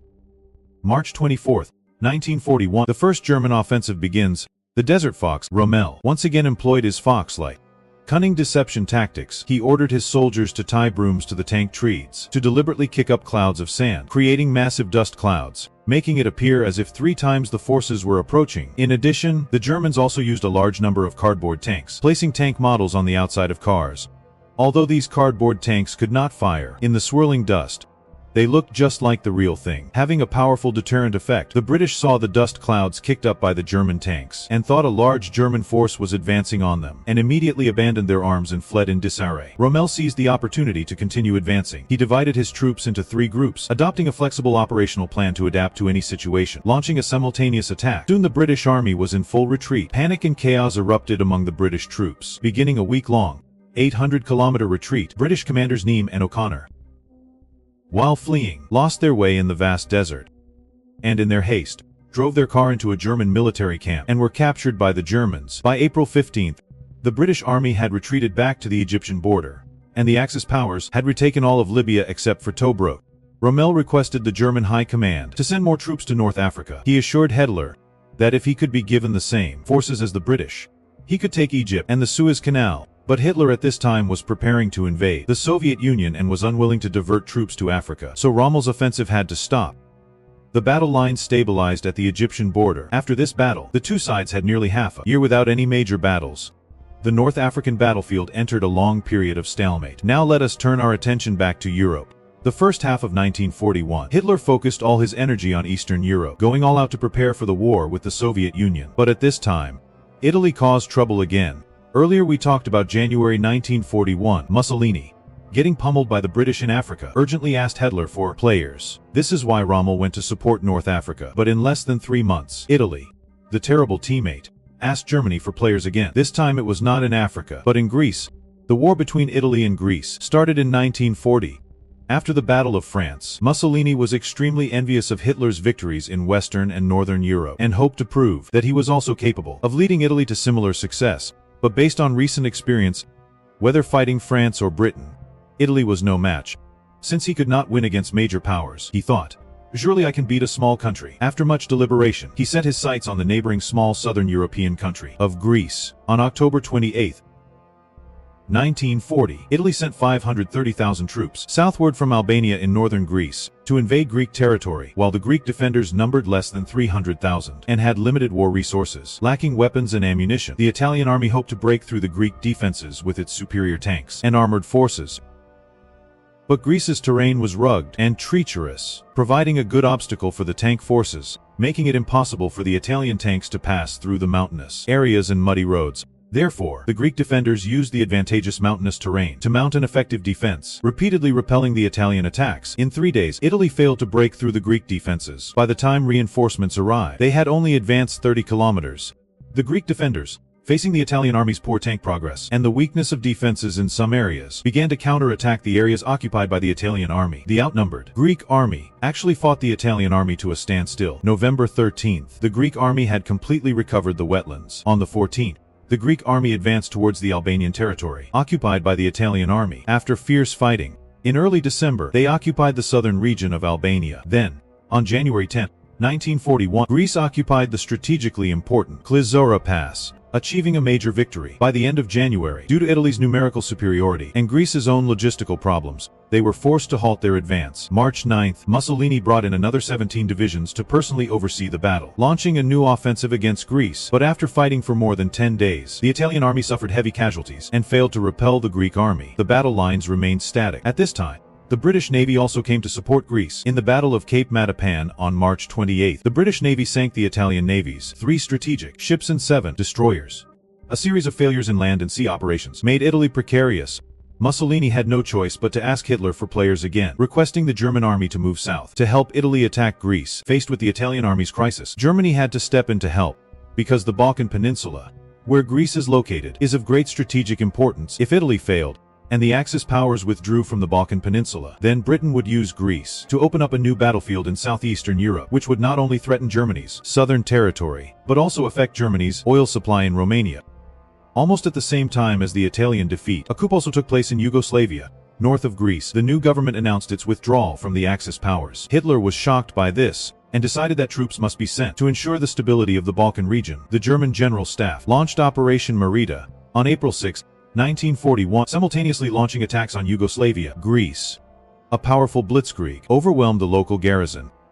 The German army advanced rapidly. Yugoslavia surrendered on April 17. In this battle, the German army suffered only 543 casualties, capturing about 340,000 Yugoslav officers and soldiers. On April 27, the German army entered Athens, the capital of Greece. After that, the Greek government organized guerrillas to continue resisting until the end of May, when the German army occupied the entire territory of Greece. In the Greek campaign, the weakness and incompetence of the Italian army was fully exposed. 500,000 troops failed to break through the Greek defenses in half a year, and were defeated by the enemy. While it only took Germany 21 days to defeat Greece, and only 11 days to defeat Yugoslavia, when the Greek army surrendered, it explicitly announced that it would only surrender unilaterally to Germany, and would rather die than surrender to Italy. Faced with an ally like Italy, who only held them back, there was a saying circulating among Germans at the time: if Italy were our enemy, we would only need 5 divisions to destroy them. If Italy were our ally, we would need 20 divisions to protect them. This also reflects the Germans' helpless state of mind. The Greek campaign was only a small battle, but it had a profound impact on the progress of World War II. Although Germany ultimately achieved a complete victory, but the occupation of Yugoslavia and Greece affected the execution of Operation Barbarossa. The date of the invasion of the Soviet Union was postponed by 5 weeks, from the original May 15th to June 22nd, missing the optimal time for operation, so that when the German army was on the verge of reaching Moscow in November, they had to face the problem of extremely cold weather. Hitler later said that if the Italians had not asked us for help because of their attack on Greece, the course of the war would have been very different. We could have captured Moscow and Leningrad before the Russian winter arrived, and there would have been no subsequent Battle of Stalingrad. So how did this war between Germany and the Soviet Union, which changed the fate of both countries, take place? Next, we will begin to enter the most central part of World War II, Soviet-German War. Hitler's idea of invading the Soviet Union had been around for a long time. As early as the 1920s, he wrote in his autobiography Mein Kampf that Germany cannot be satisfied with its former borders. He focused on Germany's need for living space. He detailed the expansion blueprint of the German Reich. Part 1. Annex Austria and Czechoslovakia. Part 2. Destroy Poland. Part 3. Defeat France. Part 4. Conquer Russia. Part 5. Unify Europe. In 1940, with the failure of Operation Sea Lion and the Battle of Britain, Hitler realized that landing in Britain would not be as smooth as he had imagined. The reason Britain was resisting so stubbornly was because it had hopes for the Soviet Union. If Germany destroyed the Soviet Union, then Britain's last hope would be shattered. At that time, they would have no choice but to make peace with Germany. In addition, during the Soviet-Finnish Winter War, the Soviet Union mobilized 1 million troops, but failed to occupy tiny Finland after 4 months. The Soviet Union's poor performance further fueled Hitler's ambitions, so Germany's strategic focus shifted back to the European continent, and the proposal to invade the Soviet Union was put on the agenda. The relationship between the Soviet Union and Germany was also very complicated. Although the two countries signed the Molotov-Ribbentrop Pact in 1939, this was just a temporary cooperation between the two sides to divide Poland. They still distrusted each other. Lacking trust, both countries were preparing for a future war. No one knew how long this peace would last. After the Battle of France, the German army began to quietly transfer troops to the Eastern Front. Although the Soviet Union was also preparing for war, Stalin firmly believed that Germany would definitely open up the Eastern Front after occupying Britain, so he took the German troop movements very lightly. On December 18, 1940, Hitler, in his capacity as Commander-in-Chief of the Armed Forces, signed Directive No. 21 for the invasion of the Soviet Union, and named it Operation Barbarossa. The initial date for the invasion of the Soviet Union was set for May 15th, but due to Italy's players, German forces for May's operations in Greece and the Balkans, led to a delay of more than a month for Operation Barbarossa, which was finally set for execution on June 22nd. Starting in the first half of 1941, German troops gradually gathered forces towards the Soviet-German border, while Hitler used various reasons to cover up the troop movements from Stalin. Troop movements. Some said it was because the troops were in normal rotation. Others said it was to avoid bombing by the British Air Force. Even, some troops openly moved eastward. Hitler explained that this was to confuse the British, making them mistakenly believe that Germany was going to war with the Soviet Union. To this end, Germany also pretended to be gathering troops in Norway, launching a series of feigned operations to attack Britain. And these tricks actually fooled Stalin. Stalin was convinced that Germany was about to launch a new round of landing operations against Britain, so much so that when British intelligence revealed that Germany would attack the Soviet Union in the summer, Stalin still believed that this was ill-intentioned by the British. It was to drag the Soviet Union into a war trap and fabricate false intelligence. The famous Soviet spy Richard Sorge intercepted and reported Germany's war plan against the Soviet Union to the Soviet government. Stalin still did not believe it, believing it was a divisive tactic used by the Anglo-American countries, only to provoke a war between the Soviet Union and Germany. So he never took formal defensive measures on the border. May 1st, 1941, 1 month before the outbreak of the Soviet-German War. During the parade held in Moscow's Red Square, the Soviet government invited the German military to attend the ceremony, completely unaware of the impending danger. On June 13th, TASS, representing the Soviet government, issued a public statement saying that the rumors appearing in foreign newspapers about the imminent war between the Soviet Union and Germany were completely false and had no basis whatsoever. This statement further lulled the vigilance of the Soviet military and civilians. At the same time, Hitler was summoning the commanders of the army groups for the implementation of Operation Barbarossa, holding the last major military conference. Detailed arrangements and offensive plans were made for the operations in each theater. Detailed deployments were made. The goal was to defeat the Soviet army in 3 months and end the war before winter.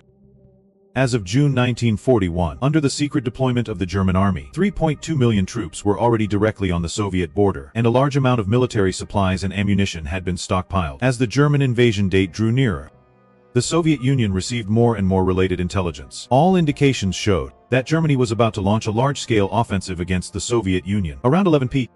on June 21st, 1941, a German officer crossed the front lines and told the Soviet commander that the German army would launch an attack the next morning. General Zhukov, upon learning of this, immediately reported to Stalin. At first, Stalin was still skeptical. He called the members of the Politburo together to discuss the matter. After careful consideration, Stalin finally agreed to issue a directive ordering the frontline troops in each military district to prepare for war and to resist at any time any possible German attack. But it was too late.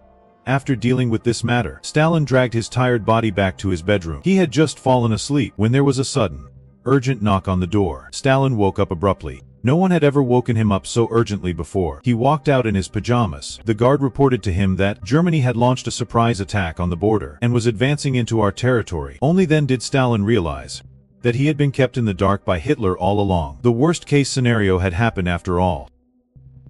Before we delve into the Soviet-German War, let us first compare the military strength of both sides in 1941, so that everyone has a basic understanding of the gap between the two countries. In terms of troop numbers, Germany had about 3.2 million, and the Soviet Union had about 5 million. In terms of artillery, Germany had 47,000 pieces, and the Soviet Union had 33,000. In terms of tanks, Germany had 4,300, and the Soviet Union had 14,000. In terms of aircraft, Germany had 5,000, and the Soviet Union had 9,200. In terms of vehicles, Germany had 600,000, and the Soviet Union had 150,000. From these figures, the Soviet Union's troop numbers, aircraft numbers, and tank numbers were all greater than Germany's. But in reality, the Soviet Army's combat effectiveness at this time was not strong. There were three main reasons for this. First, at that time, the Great Purge was taking place within the Soviet Union. 70% of the officers were involved in political struggles. Many experienced and excellent generals were executed. Therefore, the Soviet Army's command system became extremely chaotic and inefficient. This was reflected during the Soviet-Finnish War.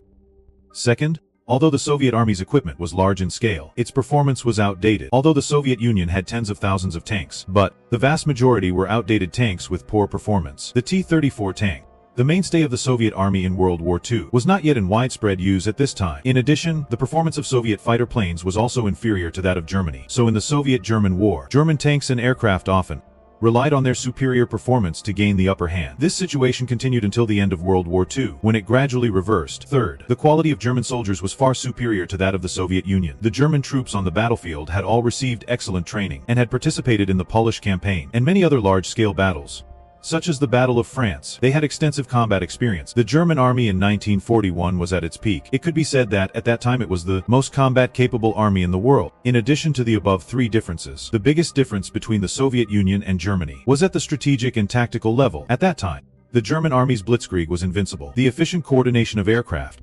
tanks, and infantry exploded with amazing combat power. Countries lacked effective countermeasures, so the Soviet army in the early stages of the war, facing the German offensive, was almost completely defenseless. At 4:45 on June 22, 1941, Operation Barbarossa was officially launched. 3.2 million German troops were divided into three groups to fight, namely the Army Group North, Army Group Center, and Army Group South. Army Group North had 3 armies under its command, a total of 29 divisions. The goal was to cross the Baltic states and invade northern Russia, occupy Leningrad, the Soviet Union's second largest city, which is the former capital of Tsarist Russia, Petersburg. Army Group Center had 4 armies under its command, a total of 50 divisions. The goal was to cross the central region of the Soviet Union and take Moscow directly. Army Group South had 4 armies under its command, a total of 35 divisions. The goal was to capture Kyiv and occupy Ukraine in order to obtain the local rich grain-producing areas. The Soviet Union deployed on the front lines to confront the 3 German army groups were the Northwestern Front, Western Front, and Southwestern Front, in addition to its own troops. Germany also gathered 600,000 Axis allied troops, including Italy, Hungary, Romania, Slovakia, its sea troops. Finland also launched an offensive in the north in response to Germany, called the Continuation War. The mighty Axis forces attempted to crush the Soviet Union with overwhelming superiority in one fell swoop, to decide the fate of the war in one battle. On the first day of the war, the Soviet army was caught off guard. The German army first deployed air force units in order to be able to quickly strike the enemy. The German army, in the 2 months before the war, conducted reconnaissance activities on the Soviet border. The aviation maps detailed Soviet airfields, command centers, and other key targets. On June 22nd, to maximize the effectiveness of the air strikes, the German Air Force went all out. They even had their Bf-109 fighters carrying 2 bombs each, using fighters as bombers. This day is known as the darkest day in Soviet Air Force history. The German Air Force destroyed over 1,200 Soviet aircraft at 66 frontline airfields. More than 800 of them were destroyed on the ground before they could even take off. They were destroyed. Germany only lost 35 aircraft.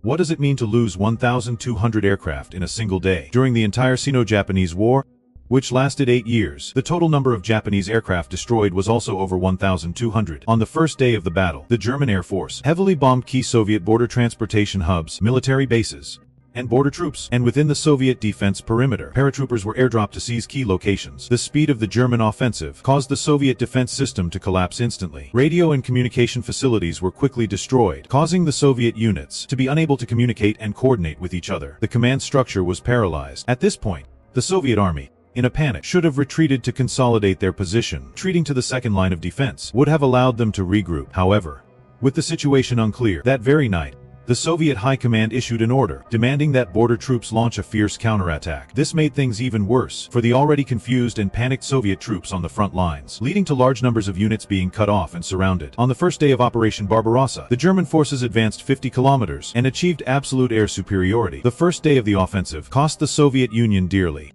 and paved the way for the subsequent rapid German advance into the Soviet heartland. After the implementation of Operation Barbarossa, the German offensive went very smoothly. The fastest progress was made by the strongest Army Group Center. They split into two groups and launched an offensive from the north and south, jointly attacking Minsk, the capital of Belarus. The commander of the Soviet Western Front at the time, Pavlov, was completely stunned by the rapid German offensive. He, who was known as the Soviet Union's top tank expert, did not even know the high-speed assault capabilities brought about by the coordinated use of armored and motorized infantry divisions with air support. He blindly ordered his subordinates to launch a counterattack against the salient in order to relieve the German threat to the Białystok salient. As a result, the main Soviet forces fell right into the German encirclement, leading to a weak defense force in the Minsk area. On June 25, Hoth's 3rd Panzer Group and Guderian's 2nd Panzer Group, two main forces, from the north and south respectively, completed the encirclement of Minsk and launched a fierce offensive. At this time, Pavlov, realizing that the defeat was irreversible, finally ordered a full retreat.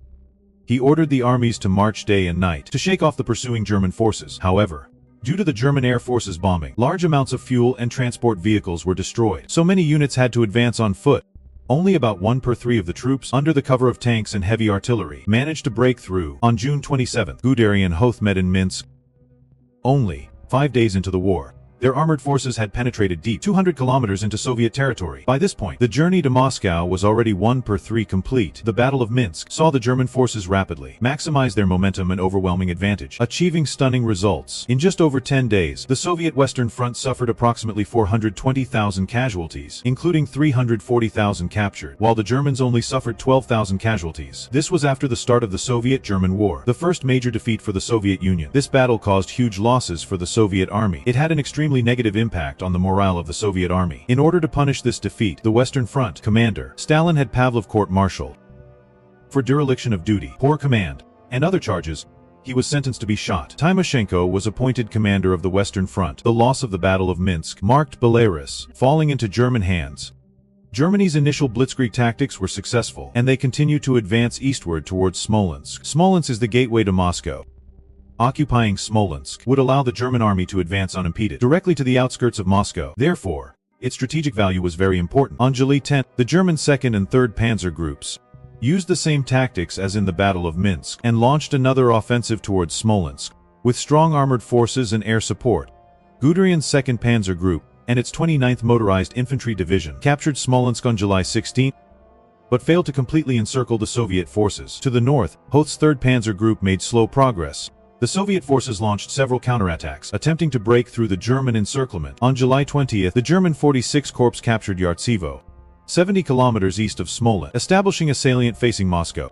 Stalin, far away in Moscow, learned of this news and was furious. He then pulled 17 divisions and assigned them to the Western Front, ordering Timoshenko to launch a counteroffensive in the next few days to eliminate the threat to Moscow. By this time, the Soviet army had recovered somewhat from the initial panic and disarray at the start of the war, and had gained some experience in dealing with the German army. Moreover, the Soviet Union's abundant population resources began to show their advantage. Large numbers of new recruits were replenished. The Soviet army had a numerical advantage. Therefore, starting on July 21, the Soviet army launched a major counteroffensive against the German army at Smolensk. But the overall combat effectiveness of the German army was still stronger than that of the Soviet army. On July 28, the German army in southeastern Smolensk repelled a strong Soviet counteroffensive. On July 30, the Soviet army launched another 13 group charges, but they were all defeated by the German army. On August 5, the German army completely eliminated the Soviet forces encircled in Smolensk. Almost all of the Soviet 16th, 19th, and 20th armies were annihilated. On August 8, Hoth's forces launched another offensive. The Soviet army began to retreat southeast. The focus of operations for both sides also shifted south. On August 21, the German 2nd Panzer Division had advanced 140 kilometers to the south, piercing directly towards Bryansk, seriously threatening the flank of the Soviet Western Front. On September 1, Timoshenko commanded 4 armies to counterattack Smolensk again, but they were severely hampered. After several days of fierce fighting, they were still repelled by the German army. In the end, the Soviet Western Front, the reserve front, and the Bryansk front were forced to go back on the defensive again. The Battle of Smolensk came to an end. In this battle, Germany suffered approximately 115,500 casualties. The Soviet army suffered approximately 760,000 casualties, including approximately 480,000 captured. This wave of Soviet counterattacks, although unsuccessful, caused enormous damage to the German army. After the Battle of Smolensk, the armored infantry of the German Army Group Center and motorized infantry had lost nearly half of their strength. The remaining infantry corps lost nearly 20% of their strength. For this reason, Hitler had to commit 10 divisions of strategic reserves to reinforce the frontline troops. Despite the huge cost, the German army successfully opened the gateway to Moscow. Just as the German generals were happily preparing to press their advantage and take Moscow directly, Hitler changed his mind again. After Germany achieved victory in the Battle of Smolensk, Hitler did not continue to advance towards Moscow, but chose to divide his forces to support Army Group North and Army Group South. The reasons for doing this were mainly twofold. Firstly, since the start of the war, Army Group Center, the main force of the German army, was advancing too quickly. It had outpaced Army Group North and Army Group South by a considerable distance. If they did not wait for them and let Army Group Center advance towards Moscow at full speed, then the already exposed flanks would be greatly extended. The Soviet army might launch attack in the rear of Army Group Center. On the other hand, the immense war potential demonstrated by the Soviet army on the battlefield made Hitler realize that it would be very difficult to defeat the Soviet Union purely militarily. He believed that only by occupying the agricultural areas in the south, the industrial areas, and the oil regions of the Caucasus, and cutting off the Soviet army's food and oil supplies, could they destroy the Soviet army's ability to sustain operations, and thereby defeat the Soviet Union in one fell swoop. So Hitler shifted the strategic focus south again, to Ukraine.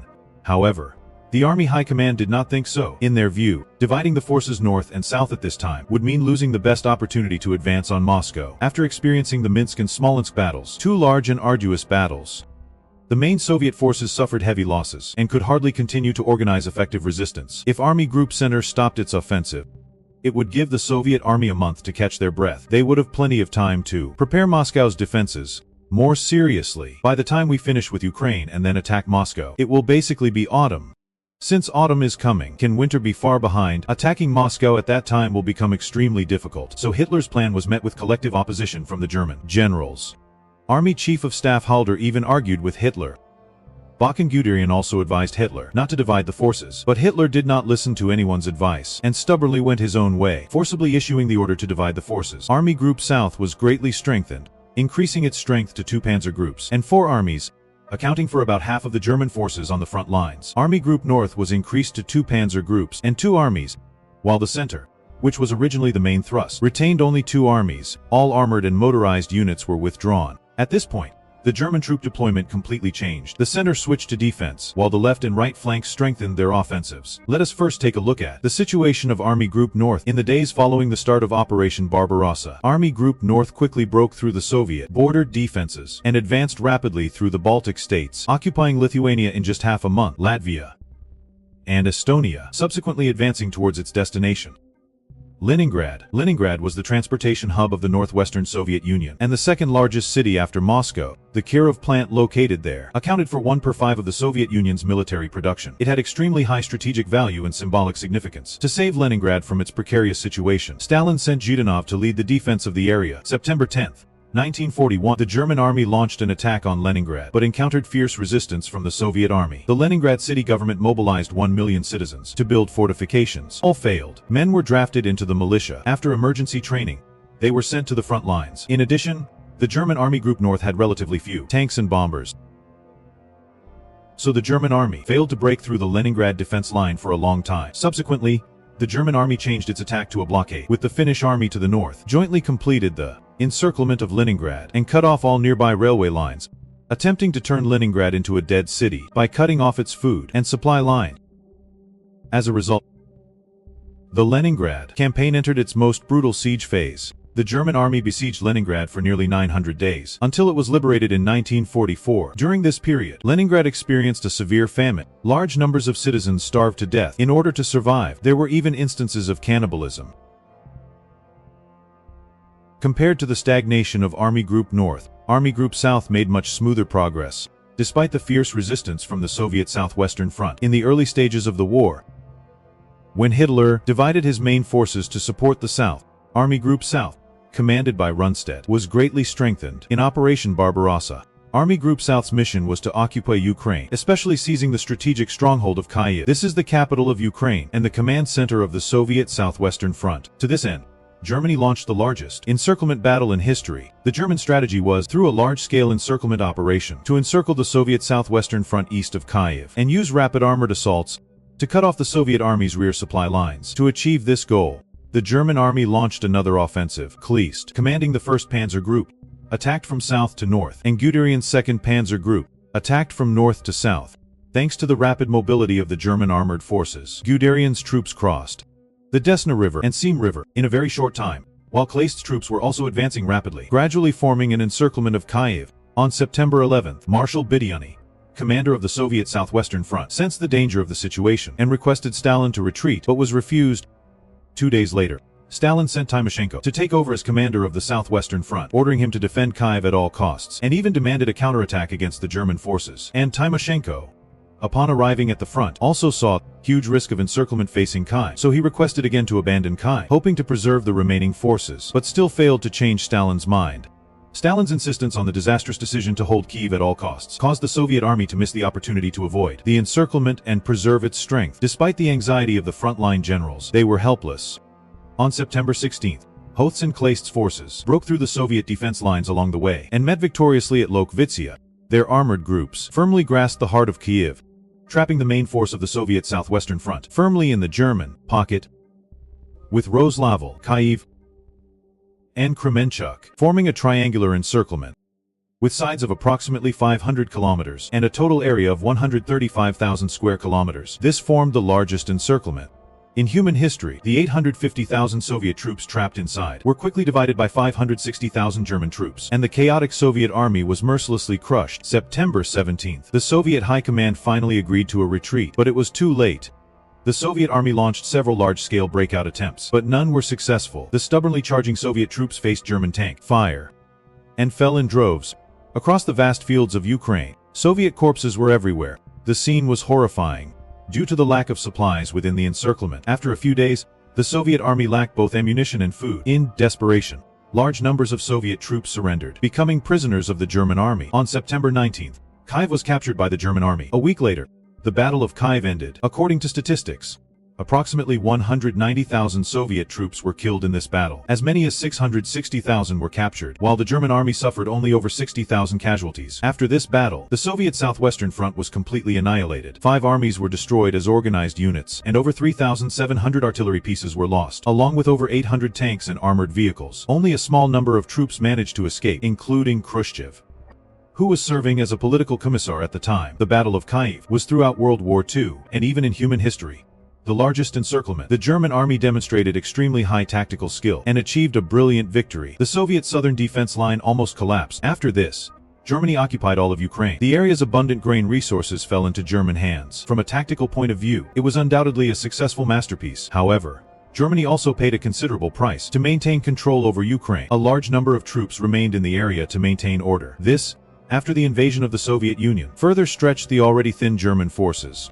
The more serious strategic consequence was that the advance on Moscow was greatly delayed. The Battle of Kyiv ended on September 26. At this time, Eastern Europe ushered in the autumn rainy season. Since most of the Soviet Union's ground transportation was dirt roads, heavy rainfall turned these roads muddy and impassable. Armored vehicles and trucks got stuck in the mud and could not move forward easily, causing great trouble for the German mechanized units. Advance.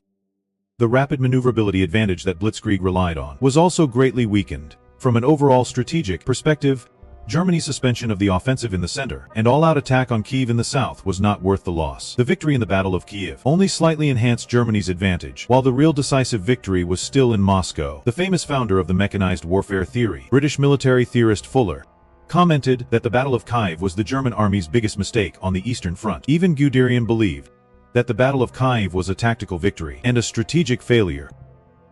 After the start of Operation Barbarossa, the German army advanced rapidly, without a single defeat, in just over 3 months. The Soviet army lost over 3 million troops and lost nearly 1.5 million square kilometers of territory, suffering successive major blows. October 2nd, 1941, the German army officially launched its offensive against Moscow, codenamed Operation Typhoon. Army Group Center assembled 75 divisions, totaling 1.8 million people, 1,700 tanks, 14,000 artillery pieces, and 1,400 aircraft of the German 4 panzer groups on the Soviet-German front. 3 were committed to the Battle of Moscow. At the same time, the 2nd Air Corps was also deployed to support ground forces. Just 1 month later, the German vanguard was already approaching within 30 kilometers of Moscow. Scouts could even see through their binoculars the spires of the Kremlin. Hitler was determined to win. He had already instructed his subordinates to arrange for him to travel to Moscow.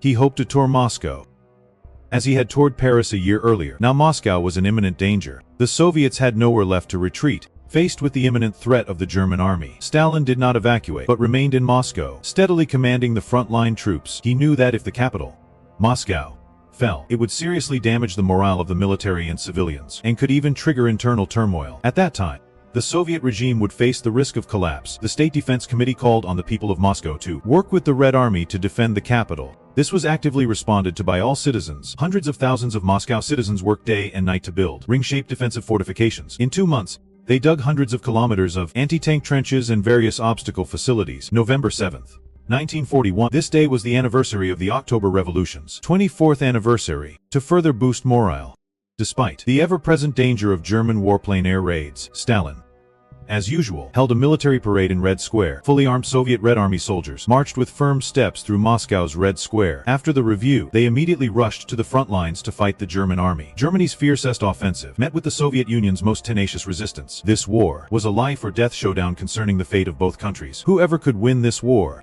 would become the master of Europe. The flames of World War II would forge a superpower. It would become the new leader of Europe, and then compete with the United States for global hegemony. The 4-year Soviet-German War was the most intense battle, the most brutal, and the deadliest battlefield in World War II. The Soviet Union and Germany, 2 top industrial powers.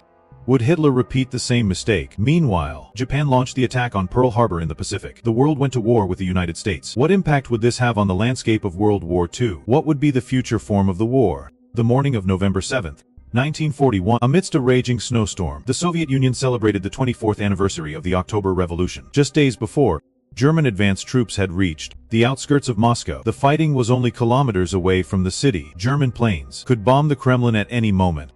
Hitler ordered his generals to seize Moscow before winter arrived. Faced with the unstoppable German armored forces, no one was certain if Moscow could withstand the next German offensive under such dangerous circumstances. Many Soviet government offices had moved out of Moscow to safer rear areas, but Soviet leader Stalin made a decision that stunned his generals: to hold Moscow and proceed with the Red Square military parade as planned. That day, Stalin, in a heavy gray coat, steadily walked onto the Lenin Mausoleum's podium. Below him, 28,467 Soviet soldiers stood in perfect formation, rifles on their shoulders. They marched through Red Square with powerful, resounding steps. To be reviewed for the 3rd time, tanks roared past, their treads crushing the snow-covered ground, leaving deep marks. After the parade, these troops did not return to their barracks, but headed straight to the front lines, towards the battlefield filled with gunfire and explosions. As German bombers circled over Moscow, Stalin spoke, addressing thousands of people from the podium. He passionately exclaimed, "Russia is vast, but we have nowhere to retreat, for Moscow is behind us." After the outbreak of the Soviet-German War, the German blitzkrieg was unstoppable, an overwhelming force. The Soviet Red Army was in constant retreat, with vast territories falling. In just over 3 months, the Soviet Army lost over 3 million soldiers and nearly 1.5 million square kilometers of land. Almost the entire western border region fell into German hands. The German armored torrent continued to advance towards its target, Moscow. In his wartime command center, the Wolf's Lair bunker, Hitler used a pencil on a map to circle the city of Moscow, envisioning his victory parade after conquering the Soviet Union. A parade of triumph to seize this heart of the Soviet Union in one fell swoop. Hitler developed a plan for the Battle of Moscow, codenamed Operation Typhoon. The Germans deployed the main force of Army Group Center, a total of 1.8 million men in 75 divisions, along with 1,700 tanks, 14,000 artillery pieces, and 549 operational aircraft. At this time, the Soviet Union had just suffered a disastrous defeat in the initial battles, and was severely understrengthened. The Soviet forces defending Moscow numbered only 1.25 million men, 1,000 tanks, and 7,600 artillery pieces. With only 545 aircraft available, it was comprehensively behind the German forces. To stop the German advance, the Soviet army constructed 3 main lines of defense in front of Moscow. The first line, the outer defense line, was located approximately 150 kilometers west of Moscow, along the cities of Vyazma and Bryansk. The second line, the intermediate defense line, was located approximately 80 kilometers west of Moscow, including Moziesk, Maloyaroslavets, Kaluga, and other places. The third line, the main Moscow defense line, was Moscow's last line of defense, surrounding the city's perimeter, composed of Chekhov anti-tank trenches and numerous bunkers. The early morning of September 30th, 1941, the mist on the outskirts of Moscow was torn apart by the roar of engines. Two German forward offensives were fully underway. Guderian's 2nd Panzer Group was the first to attack the Soviet Bryansk front.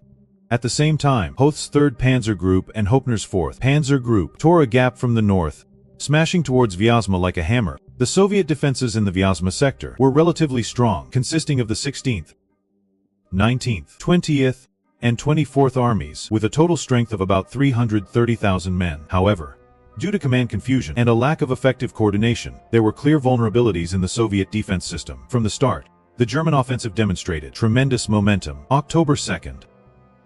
The German artillery bombarded the Soviet positions for hours. Then, Stuka dive bombers swooped down at low altitude, accurately destroying the Soviet communication facilities and logistical supply lines. After the artillery barrage, Hoth's armored forces advanced rapidly. They used rapid maneuverability to bypass the Soviet infantry holding their ground, encircling them from both flanks, making it impossible for the Soviets to mount an effective counterattack. By October 4th, the Germans had already formed an encirclement around Vyazma.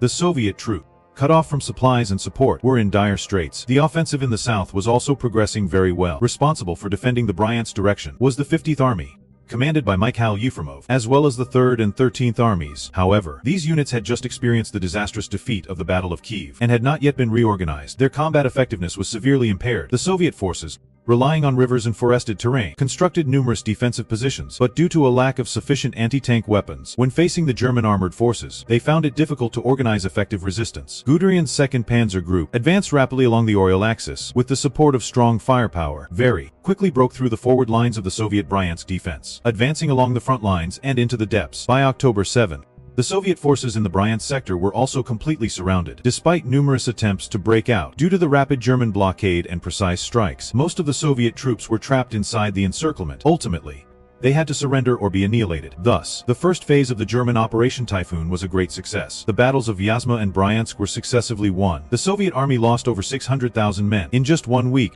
The first line of Soviet defense was completely torn apart. The German army was getting closer and closer to Moscow. The situation seemed increasingly hopeless for the Soviet Union. The Soviet army's major defeat on the outer defense line sent shockwaves through Moscow.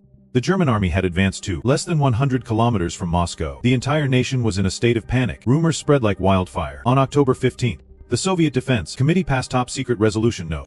801, planning to move government institutions from Moscow to Kuybyshev. The People's Commissariat for Foreign Affairs, the General Staff, and other important departments began to relocate. Lenin's remains were secretly transported to Tyumen. The retreat of government institutions and civil servants intensified the panic among Moscow residents. Massive waves of civilians fled the city streets. Traffic was paralyzed. Public order collapsed. Some even took the opportunity to loot stores.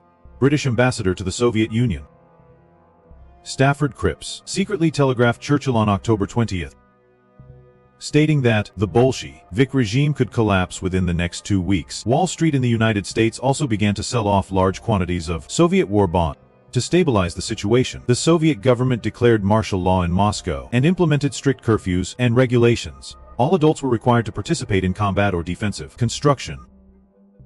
Furthermore, factories within Moscow were completely converted to military production. Large numbers of people were organized to build anti-tank defenses and trenches. After achieving initial victories, the Germans originally planned to quickly advance to the second line of defense. But fate intervened. Heaven was on the side of the Soviet Union. It gave the Soviet army its first gift. Autumn rain. Starting in mid-October, the sudden rainy season brought unexpected difficulties for the German army. The heavy rain transformed the rural roads into a muddy swamp. Trucks skidded in the mud. Tank treads sank into the mud, making it difficult to advance. Car chassis were clogged with mud. The German mechanized units struggled to move in such conditions. Even marching became extremely difficult for the soldiers. The daily rate of advance plummeted from 30 kilometers to 3 kilometers. Fuel consumption was 3 times what it would have been on level ground. Often, German soldiers had to dig out the mud by hand to pull the vehicles out of the mud pits. Guderian wrote in an urgent telegram to Hitler, "Our tanks have become iron coffins in the mud. The soldiers use wire to dig out the vehicles." Spending more time on that than on fighting, the mud not only affected the speed of the march, but also severely impacted supply. The German logistical system was already stretched thin, and now, because the roads were almost impassable, ammunition, the transport of fuel and food was greatly hindered. Many frontline units were running out of fuel. and were forced to suspend operations. The once imposing German army, less than 100 kilometers from Moscow, was in an unprecedented predicament. The muddy ground bought the Soviet Union 20 precious days of respite. The Soviet Union used the window when the German army was stalled due to the bad weather to halt them. It implemented an unprecedented war mobilization and defensive preparations. The first step was to replenish troops in large numbers. Due to the heavy losses suffered by the Soviet army in the early stages of the war, the Soviet Union urgently conscripted new recruits from across the country and mobilized reservists to reinforce the front lines, alleviating the problem of troop shortages. Stalin also received confirmation from a Soviet spy in Tokyo, Japan, that Japan and the United States were recently at odds and had no intention of joining Germany in attacking the Soviet Union. Elite troops could be drawn from the Far East to Europe. So Stalin immediately dispatched 30 Siberian divisions back to Moscow and deployed 1,200 tanks and 850 aircraft stationed on the Manchurian border to Europe. To stabilize morale, the Soviet High Command removed Konev, who had commanded the unsuccessful forces in the Vyazma battle. He was replaced by Zhukov, who had previously performed well, to take over the defense of Moscow. After taking office, Zhukov took decisive measures to prevent the army from collapsing. He showed no mercy to those who retreated out of cowardice, ensuring the fighting spirit of the Moscow garrison. During the time that the German offensive slowed down, the Soviet army stepped up the construction of the Mozhaisk defense line. This line was Moscow's last complete barrier. Once breached, the German army could directly threaten the Moscow city center. Its strategic value was extremely important. The Soviet army, relying on natural rivers and terrain, constructed a solid defensive line here. Within Moscow itself, the city government mobilized approximately 250,000 Moscow citizens to build fortifications, including workers, women, students, and the elderly. They built numerous pillboxes along the highways and on the outskirts of villages and towns. Anti-tank trenches, sandbags were placed on main streets and in the suburbs, along with wooden barricades and hedgehogs and other obstacles to slow down the German advance. Many factories, schools, and government buildings were converted into defensive strongholds. The windows of residential buildings were boarded up or sealed with sandbags. To reduce damage from artillery fire, the Moscow city government formed a large number of worker divisions. Student battalions and civilian militias received basic military training, preparing to fight the German army in Moscow and make a final stand. Factories also worked overtime to produce weapons and ammunition. Large military industrial enterprises were urgently converted to produce tanks around the clock, guns, ammunition, and other military supplies. The Trans-Siberian Railway had all its passenger trains requisitioned to prioritize the transport of T-34 tanks, ensuring military supplies, while the German armored forces were bogged down in the mud, struggling to advance. The Soviet army used this valuable time to complete an unprecedented wartime mobilization. Hundreds of thousands of reinforcements gradually arrived at the Mozhaisk defense line, which was fortified in just a few weeks. A last-ditch effort to save Moscow. Anti-tank obstacles and machine gun nests were placed in key locations to ensure the German army could not easily break through. When the German army regrouped and prepared to launch another offensive towards Moscow, they faced no longer a panicked garrison, but a revitalized, iron army determined to defend the motherland to the death. The smoke has long since cleared, but those battles that determined the course of history still shine brightly in the history books. The Longest Day tells the story of June 6, 1944, the largest amphibious landing in human history, the Normandy landings. A bridge too far. Records Operation Market Garden in September 1944, the largest airborne operation in history, an operation the Allies were determined to win, turned into a tragic disaster. 17,000 Allied casualties led to a forced delay in the end of World War II. The last battle focuses on the 1945 Battle of Berlin, recreating the final battle of the Nazi Empire. The Hitler regime met its end in the ruins. This was not only the end of the European theater of World War II, but also reshaped the world order after the war. After overcoming the effects of the mud, the German army began to launch a renewed offensive, attempting to break through the Mozhaisk defense line. However, this time, facing the well-prepared and comprehensive defenses of the Soviet army, the German army encountered fierce resistance. The Soviet Fifth Army, in the towns, constructed a complex defensive perimeter, including mines, barbed wire, and anti-tank ditches, making the German advance difficult. Although the German army used powerful firepower for bombing, the Soviet defense line was never completely breached. In Maloya Rosla, Vets and Kaluga, the fighting was equally intense. The Soviet army relied on urban buildings and terrain to conduct street fighting. Despite their superior equipment, the Germans found it difficult to maneuver in the narrow streets, making a large-scale offensive difficult. Soviet soldiers used the ruins and buildings as cover and engaged the Germans in a fierce battle for every inch, greatly slowing down the German advance. By the end of October, the Germans still had not broken through the Mozhaisk defense line. Days of intense fighting, coupled with the effects of the unrelenting weather, resulted in heavy losses for the German forces. Supply lines were increasingly strained. The German High Command had originally expected to capture Moscow in October, But the reality was far more difficult than they had imagined. Inside the Wolf's Lair bunker, Hitler began to feel dissatisfied with the situation. He flew into a rage at his subordinates, believing the Moscow campaign was progressing too slowly. He ordered the troops to advance at all costs, and to end the battle as quickly as possible. Late October 1941, Hitler concentrated 51 divisions, including 13 tank division, and 7 motorized divisions, for another all-out assault on Moscow. Hitler's new plan was Hoth's 3rd Panzer Group and Hoepner's 4th Panzer Group were merged, supported by the 9th Army. They would bypass Moscow from the northwest through Klin. Encircling the city, Guderian's 2nd Panzer Group would advance towards Tula, and then to Kashira and Kolomna. Approaching Moscow from the southwest, the two armies would meet east of Moscow, at Nojinsk, 30 kilometers away, completing the encirclement of Moscow. A new and decisive battle was about to begin. Moscow had reached its most critical hour. The State Defense Committee called upon the people of Moscow to spare no effort, and to fight alongside the Red Army to defend Moscow. The annual October Revolution anniversary was just a few days away, but the capital, Moscow, remained shrouded in the shadow of German air raids. Given the dangerous situation this year, many generals suggested canceling the celebrations, but Stalin, in order to boost morale and stabilize the army's resolve, chose not to retreat to Kuybyshev, like other officials, but instead decided to stay in Moscow. He insisted on holding the military parade. This decision shocked everyone. With German forces closing in on Moscow and the city on the verge of being engulfed in war, Stalin insisted on holding this parade. Many high-ranking officials tried to dissuade him because the German Air Force was still carrying out occasional air raids on Moscow. If a bombing occurred during the parade, the consequences would be unimaginable. However, Stalin's attitude was unusually firm. He knew that the Soviet Union was at its most dangerous moment. The people and soldiers of Moscow needed a symbol, a source of morale, to believe that the city still stood strong. November 7th, 7:00 am. The sky was gloomy. Dark clouds filled the air. A layer of somber atmosphere seemed to hang over the entire city. But in this frigid air, a burning passion surged through Red Square. The Soviet Union High Command had deployed elite troops to participate in the parade. They wore heavy padded coats, carried rifles on their shoulders, and ammunition pouches across their chests, marching with unwavering steps towards Red Square. The Red Square was surrounded by Soviet anti-aircraft guns. Soviet fighter planes circled low, on alert to guard against German air raids. All air defense units were placed on high alert.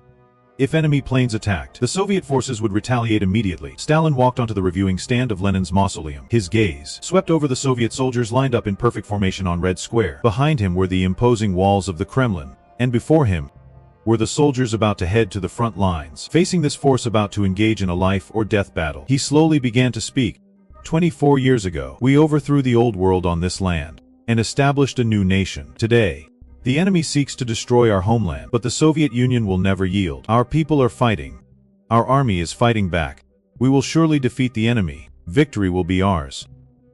His voice was powerful and resonant, filled with unwavering conviction. His speech was broadcast throughout Moscow. The soldiers at the front, the workers toiling day and night in the factories, the farmers in the countryside building defenses, they all heard this extraordinary speech. They understood that Moscow had never given up. The Soviet Union was still fighting. After the parade, the soldiers did not disband and return to their barracks as in previous years. Instead, they marched directly from Red Square to the front lines. They were about to face a battlefield filled with smoke and fire, and the German armored onslaught. November 15th, 1941, the German Army Group Center assembled all available combat-ready troops and launched one last massive offensive towards Moscow. This was the last time the German army attempted a blitzkrieg strategy. During Operation Barbarossa, a strategic strike for a quick victory, the German generals hoped to crush Moscow's last line of defense in one fell swoop. But the Soviet resistance was much tougher than expected. The Soviet Western Front and Reserve Army, commanded by Zhukov, under the nationwide Soviet mobilization, continuously deployed newly replenished troops. Although these new recruits lacked training, they were numerous and highly motivated.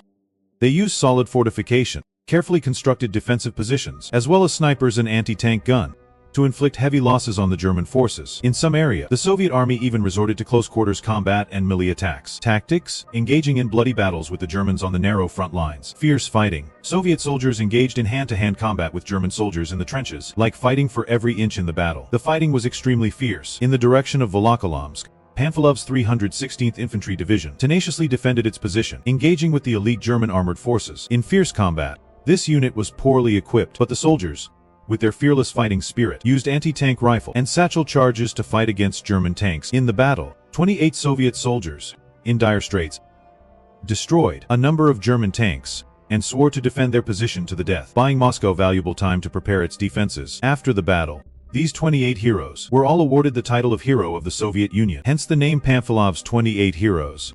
Despite encountering fierce resistance, the German offensive on the front lines also made significant progress, especially in Klin to the north and near Tula to the south. Armored units once approached within striking distance of Moscow. After fierce fighting, the German 3rd Panzer Group finally captured Klin on November 24, 1941. The next day, they occupied Solnechny-Gorsk.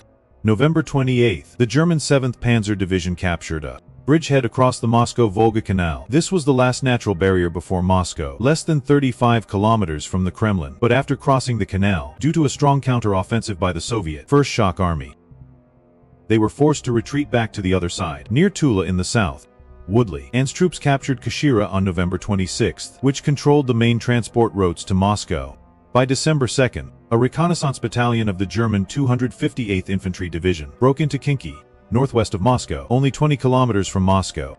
German generals could already see the Kremlin's spires through their binoculars. This was the closest the German army got to Moscow, the closest they ever got. This was the first time, and the last time, they saw the Kremlin, because as time went on, the plight of the German army became increasingly clear. After the mud brought by the autumn rains, nature gave the Soviet Union a second gift: winter snow. In 1941, the Soviet Union experienced unusually cold weather. In November, Moscow already saw minimum temperatures of 20 degrees Celsius. In early December, some areas even reached 30 to 40 degrees Celsius. The German army had originally planned to end the war in the fall, and was not adequately prepared for winter warfare. Many German soldiers did not have suitable winter uniforms. They were still wearing summer or autumn uniforms, completely unable to withstand the severe cold. Soldiers' hands and feet were often frostbitten. Some people, while marching or fighting, lost consciousness due to the cold. Some even froze to death.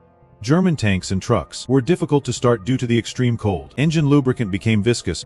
Fuel also solidified into ice, rendering many vehicles unusable, severely impacting mobility. The low temperature caused the gun lubricant to freeze. Rifles and machine guns often jammed, and sometimes could not fire properly in battle. Soldiers had to constantly rub their hands while fighting, and breathe on their weapons to keep them working. But reliability was still difficult to guarantee. In contrast, the Soviet Army's adaptation to extreme cold weather was much better than the German Army's. Much better.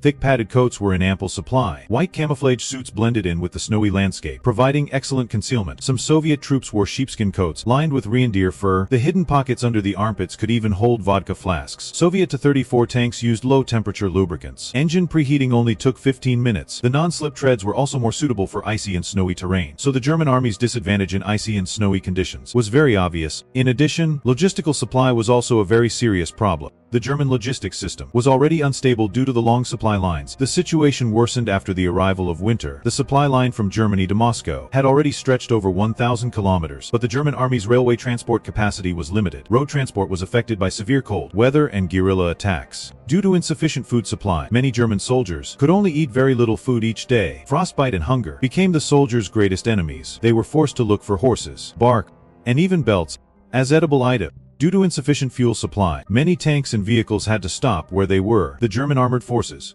originally the Corps of the Blitzkrieg Corps, were now unable to move due to lack of fuel, causing the armored forces to be paralyzed. Tanks became cumbersome burdens and had to be abandoned. So by early December, the German army was exhausted. Although Moscow was within sight, they no longer had the strength to advance. Hoth's 4th Panzer Group's offensive in the northwest of Moscow was stalled.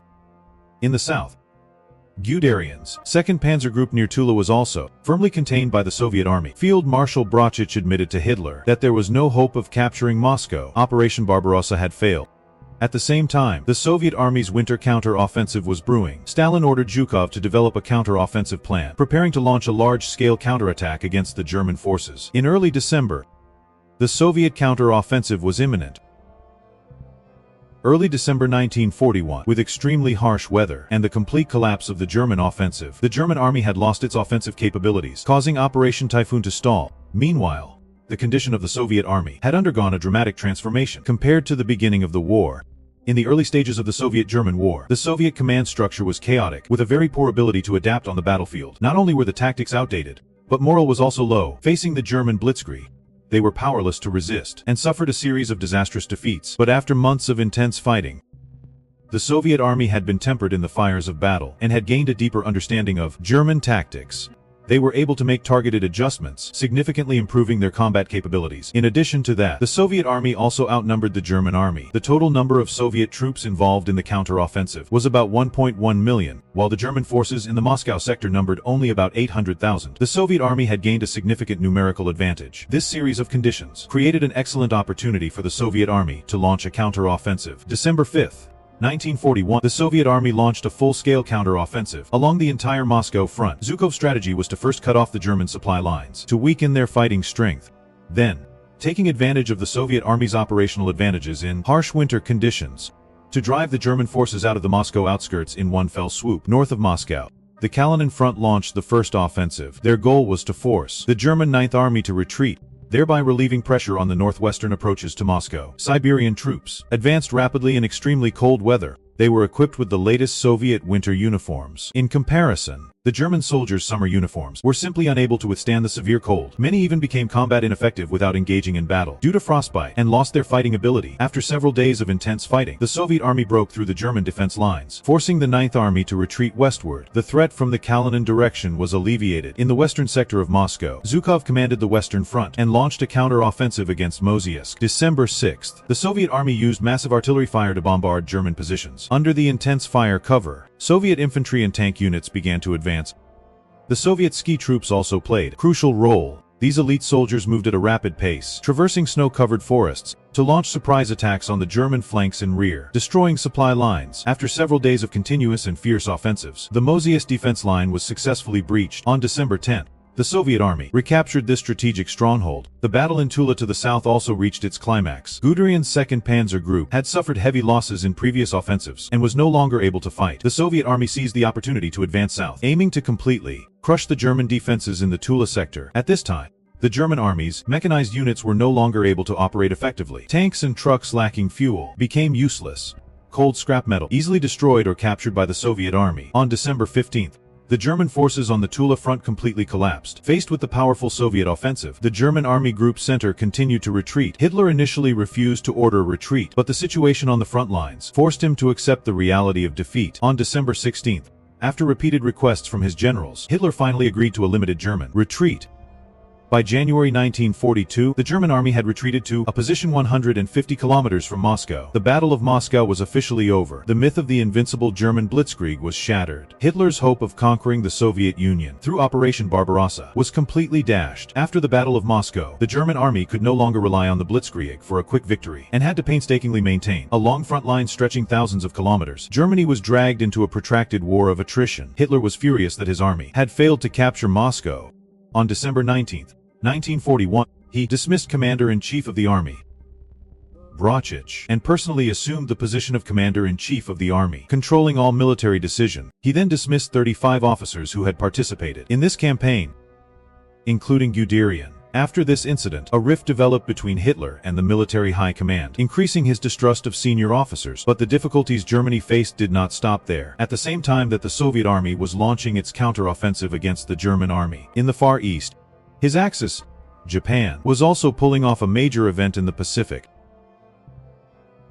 December 7th, 1941, Japan, in the Hawaiian Islands, launched a surprise attack on the US naval base at Pearl Harbor, drawing the United States into World War II. Why did Japan go to war with the United States? It all started with the diplomatic conflict between Japan and the United States. In 1931, Japan launched the Mukden Incident, also known as the September 18th Incident, occupying northeast China through a local war of aggression. Afterwards, they established the puppet state of Manchukuo. At that time, the United States stated that it refused to recognize Manchukuo, which led to diplomatic tensions between Japan and the United States. After Japan's full-scale invasion of China in 1937, the US attitude towards Japan further deteriorated, gradually increasing economic sanctions against Japan. July 1940, Japan took advantage of France's surrender to Germany to occupy French Indochina, which is today's Vietnam, Laos and Cambodia, in order to seize more strategic resources. This move made the United States, which controlled the Philippines, deeply feel the threat of Japan's expansion, so it announced a ban on the export of aviation, fuel, steel, and other key resources to Japan. The contradictions between Japan and the United States further deepened. September of the same year, Japan signed the Tripartite Pact with Germany and Italy, officially joining the Axis powers. Forming a military alliance with Germany and Italy, Japan declared its intention to establish the Greater East Asia Co-Prosperity Sphere, challenging the United States' sphere of influence in the Far East and the Pacific.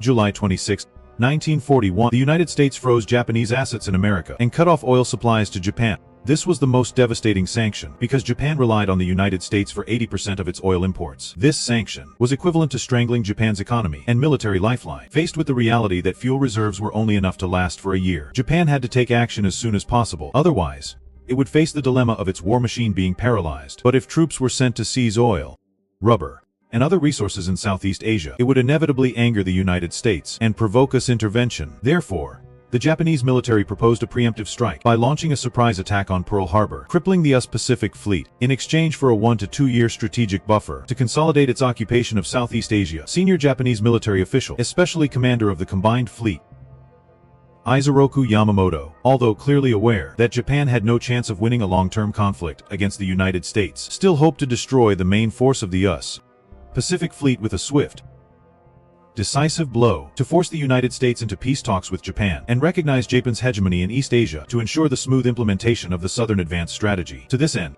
the Japanese military formulated a very bold the attack on Pearl Harbor at 7:55 am on December 7, 1941. The first wave of Japanese warplanes stormed into the skies above Pearl Harbor. The lead attack aircraft squadron led bombers and torpedo planes and went straight for the core area of the US Pacific Fleet strategic warship berth. At the same time, a plane in the Japanese aircraft formation radioed the signal Tora, Tora, Tora, Tora, signaling that the attack had achieved complete surprise. The United States was unaware of the first wave of the Japanese attack, which mainly targeted the 8 US battleships docked in Pearl Harbor. At around 8:10 am, an 800-kilogram armor-piercing bomb accurately hit the forward ammunition magazine of the US Arizona, instantly causing a massive explosion. The warship was blown in half. 1,177 officers and men were killed instantly. This strategic warship eventually sank into the harbor, becoming the US Navy's most heavily damaged warship in the Pearl Harbor attack. Meanwhile, the US Oklahoma, docked nearby, also came under heavy attack. Japanese torpedo planes dropped several torpedoes in quick succession, tearing into the hull, causing the warship to capsize rapidly. 429 crew members were trapped inside and died. The US West Virginia, the US California,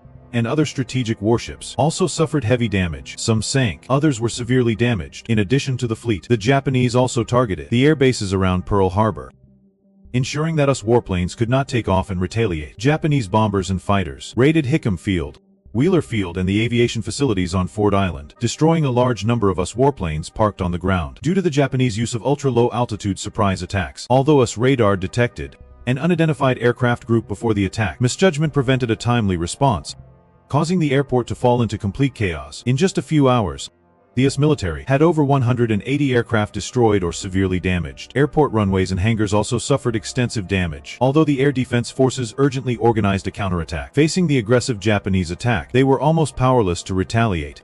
At 8:40 am, the Japanese launched a second wave of attacks, continuing to bomb US ships that had not yet been completely destroyed and port facilities. This wave of attacks focused on the naval bases, ships, oil depots, and defense facilities. However, as the US military gradually organized air defenses after the first wave of attacks, the Japanese suffered greater losses in the second wave of attacks. Many warplanes were shot down by anti-aircraft fire. Nevertheless, the Japanese still succeeded in heavily damaging several US warships, turning Pearl Harbor into a sea of fire, with thick smoke billowing. The attack lasted about 2 hours, until 10:00 am. The Japanese completed their attack and retreated. The entire Pearl Harbor was in ruins.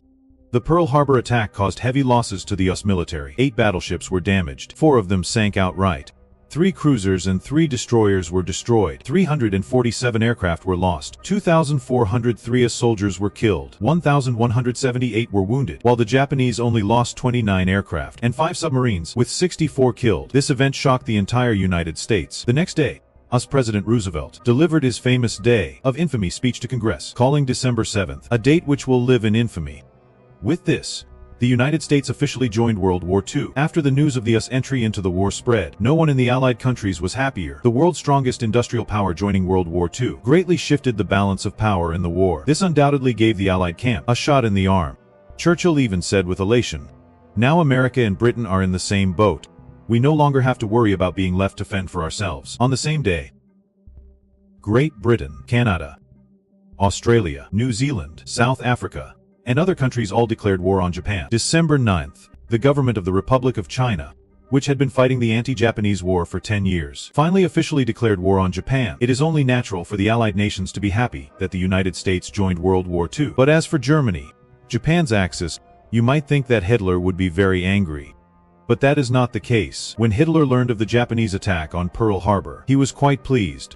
He immediately expressed his support for Japan, because in Hitler's view, after Japan attacked the United States would focus its efforts on dealing with Japan, leaving them no time to worry about the European theater. He believed that the United States would also use more military resources on itself, which would reduce aid to Britain and the Soviet Union. But Hitler misjudged the situation this time. He underestimated America's war potential and overestimated Japan's military strength. After the United States entered the war machine was fully activated. Economic and industrial capacity fully shifted to military production. Military production grew rapidly at an astonishing rate. Moreover, Roosevelt did not take Japan seriously at all. The United States was not bogged down in the Pacific, but adopted a Europe-first strategy, prioritizing the resolution of the German issue before dealing with Japan. This outcome was truly something Hitler would deeply regret, as the Japanese Air Force swarmed over the skies of Hawaii, screaming past, launching a devastating attack on Pearl Harbor. In Southeast Asia, the Japanese Army and Navy also launched a series of lightning offensives. Japan's goal was not only to weaken the fighting strength of the US Navy, but also to ensure its own supply of strategic resources throughout Southeast Asia, especially oil and important materials like rubber and lacquer, to support its long-term war plan.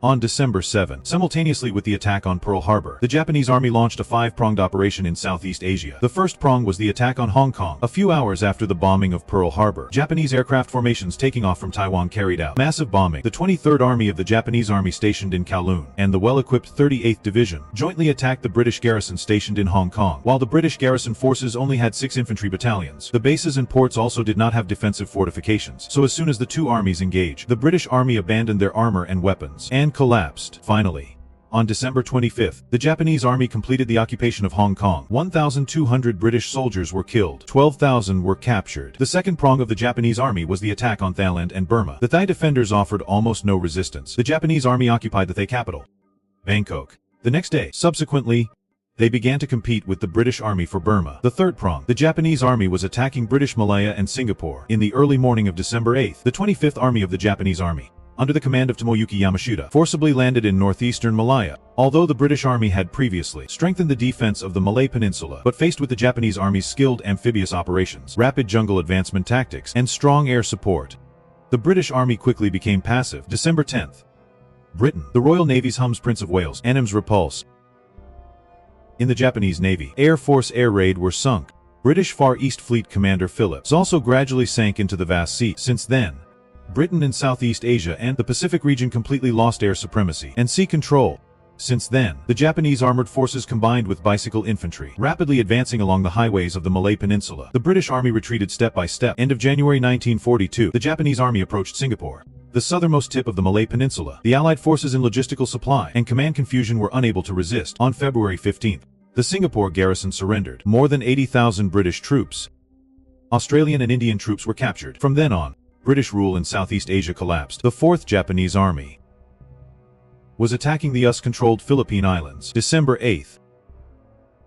The Japanese 14th Army invaded the Philippines from multiple directions and simultaneously attacked Clark Air Force Base with heavy bombing, quickly destroying the US air defense capabilities in the Philippines. On December 22, the Japanese Army landed in northern Luzon and quickly advanced south.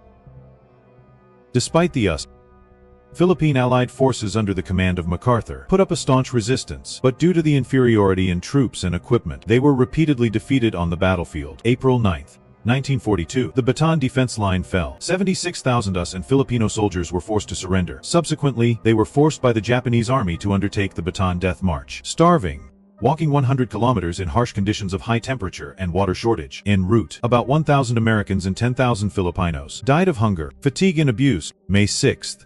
The US defense line in the Philippines completely collapsed. MacArthur was forced to flee to Australia and left behind the famous saying, "We shall return."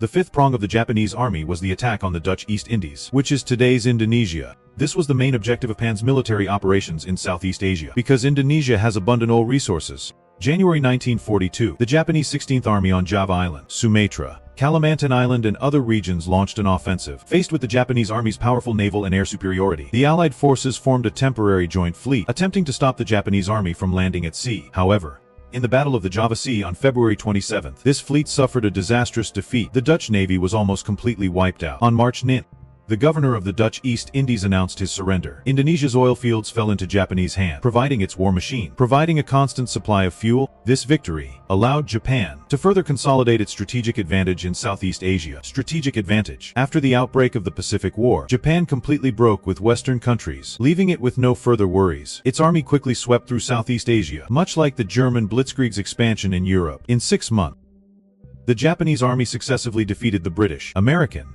and Dutch forces stationed there, completing the occupation of Southeast Asia. Why did Japan advance so smoothly in Southeast Asia? Could it be that the Japanese army's combat power was as strong as the German army's? Not really. Mainly because the defense in Southeast Asia was too weak.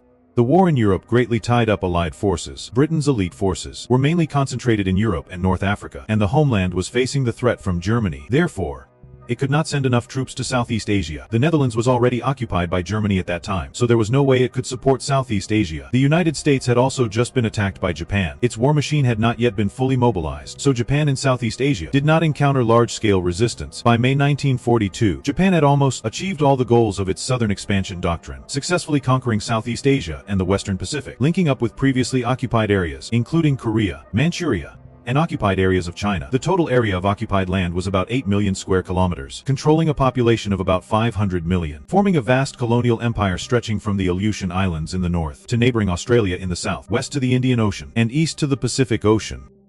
This was the peak of Japan's military expansion. Never before in Japanese history had it controlled such a vast territory. However, for a small country like Japan, such a vast territory was already far beyond its actual control capabilities. Without strong national power as support, the dream of the Greater East Asia Co-Prosperity Sphere would be particularly fragile. Although the Pearl Harbor attack inflicted heavy damage on the US Pacific Fleet, it suffered heavy blows, but the core combat power of the US Navy was not completely destroyed. Especially the most important aircraft carrier fleet was almost unscathed, because the US military's 3 main aircraft carriers were not docked in Pearl Harbor at the time. They were spared.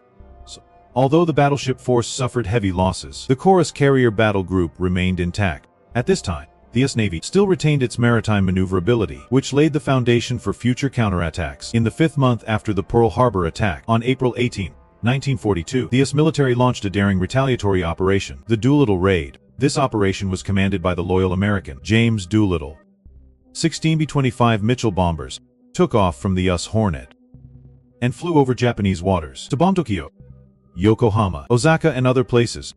Although this air raid caused limited tactical damage, it greatly shocked Japanese society. It proved that the Japanese mainland was not invulnerable. The Japanese leadership was greatly stimulated by this, so they accelerated the plan to occupy key areas in the Pacific and formulated a new strategic decisive battle. Midway, commander of the Japanese Combined Fleet, Isoroku Yamamoto hoped to lure the US carrier fleet into an ambush by occupying Midway Island, thereby destroying all of America's carrier forces in one fell swoop. The Japanese military was very confident about the upcoming Midway battle, because at that time, the strength of the Japanese Navy was stronger than the US Navy. The US Pacific Fleet only had 3 aircraft carriers, while the Japanese Combined Fleet could deploy 4 aircraft carriers to the Battle of Midway, and it had more of all other types of warships than the US. If Japan, it could directly threaten Hawaii and force the United States to recognize Japan's hegemony in the Pacific at the negotiating table. If Japan failed, then it would completely lose the strategic initiative and be forced into a defensive posture, falling into a passive situation. So the Battle of Midway was crucial for both Japan and the United States. The two countries were about to face a decisive battle at sea. At the same time, in Europe, the Soviet-German front was also about to usher in a new round of bloodshed. After the Battle of Moscow, Hitler realized that he could not quickly conquer the Soviet Union through a blitzkrieg. Therefore, he decided to change his strategy and turn to southern Soviet Union, attempting to ensure the continued operation of Germany's war machine by occupying Stalingrad and the Baku oil fields in the Caucasus and cutting off the Soviet Union's energy supply. Stalingrad was a city of great significance, making it unable to sustain the war. It was not only an important Soviet military-industrial production center, but also a transportation hub connecting the southern Soviet oil fields with the Central Core regions.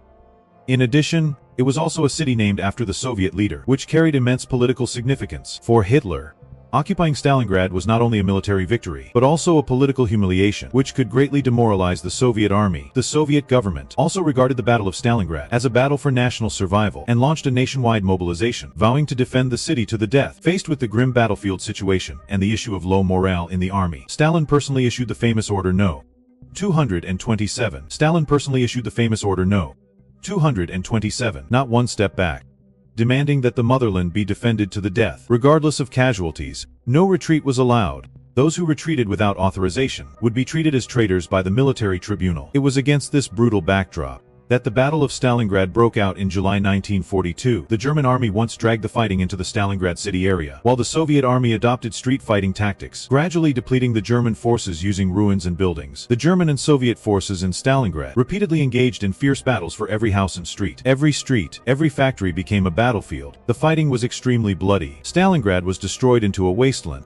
The Battle of Stalingrad lasted more than 200 days. On a front less than 100 kilometers deep, both sides committed more than 3 million troops, with total casualties exceeding 2 million, making it one of the largest and most brutal battles in human history. The Soviet army fought valiantly under extremely difficult conditions, and ultimately annihilated Germany's most powerful Sixth Army, capturing German Field Marshal Paulus. From then on, the Soviet-German front shifted from offensive to defensive, and Germany lost the initiative on the battlefield, forced to switch to strategic defense. The Battle of Stalingrad was not only the turning point of the Soviet-German front, but also the turning point of the entire Second World War, thus sounding the horn for the Allied forces' counteroffensive. From a global perspective, the second half of 1942 saw the Battle of Stalingrad on the European front, the Battle of Midway in the Pacific, and the Second Battle of El Alamein in North Africa. Together, these formed a great turning point in World War II. How were these three important battles fought? 1942. The fires of World War II were still raging. Over the past 3 years, the Axis powers of Germany and Japan had been winning victory after victory, almost sweeping across the entire Eurasian continent, establishing a vast war map spanning thousands of miles. Germany was invincible in Europe. From the Blitzkrieg of Poland in 1939 to the swift defeat of France in 1940, then, on the Eastern Front, they launched the brutal Operation Barbarossa against the Soviet Union. German forces penetrated deep into the Soviet heartland, their advance halted by the frozen outskirts of Moscow. Meanwhile, Japan launched its expansion in the Far East. Since the full-scale invasion of China began in 1937, its forces had rapidly advanced southward. The attack on Pearl Harbor reverberated around the world, not only drawing the United States into World War II, but also marking Japan's formal challenge to the entire Pacific. Issuing a challenge, by the beginning of 1942, the Axis powers' territories had reached an unprecedented peak. Germany controlled most of Europe. From the Norwegian coastline to the plains of the Black Sea, almost nowhere could escape its iron grip.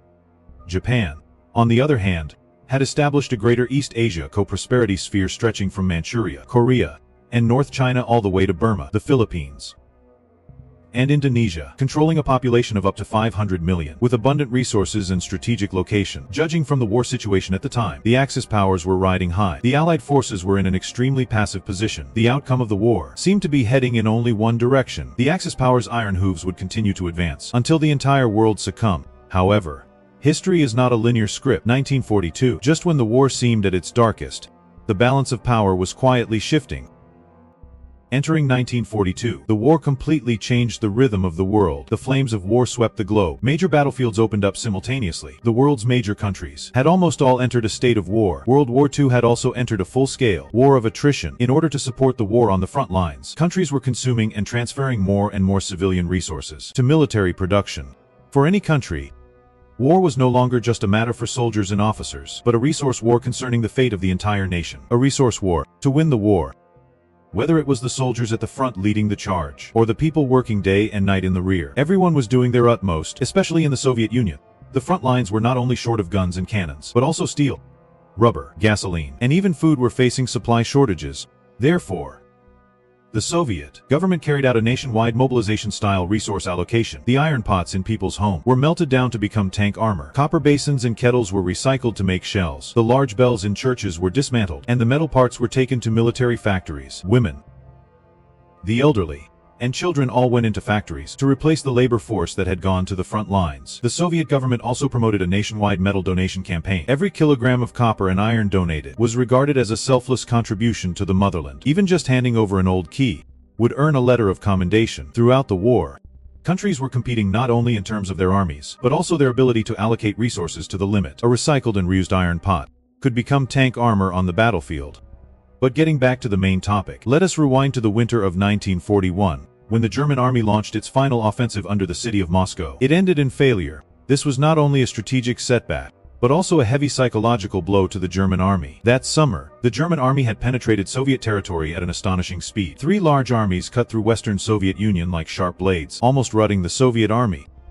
Within a few months, they had approached Leningrad, Kiev, and Moscow, these core Soviet cities. But problems also followed. The vast territory of the Soviet Union, the extended front lines, and the extremely cold weather, combined with the tenacious resistance of the Soviets, brought the German army to a halt under the city of Moscow. December 1941, the Soviet army launched a major counteroffensive, forcing the German army to retreat from Moscow. Operation Barbarossa was declared a failure. Originally, Hitler had vowed to end the war in a few months. But now he was bogged down in a quagmire. Morale began to waver, and logistics became increasingly strained. By the spring of 1942, Germany had to make a new strategic choice. The million-strong army inside the Soviet Union. What should be their next move? Should they continue to attack Moscow, or turn to other targets? The German high command debated endlessly over this. Moscow was indeed important. It was the capital and political heart of the Soviet Union. But Hitler ultimately decided to abandon Moscow, and instead attack the Caucasus region to the south. Why? Because Germany at this time was facing a fatal calm, an oil crisis.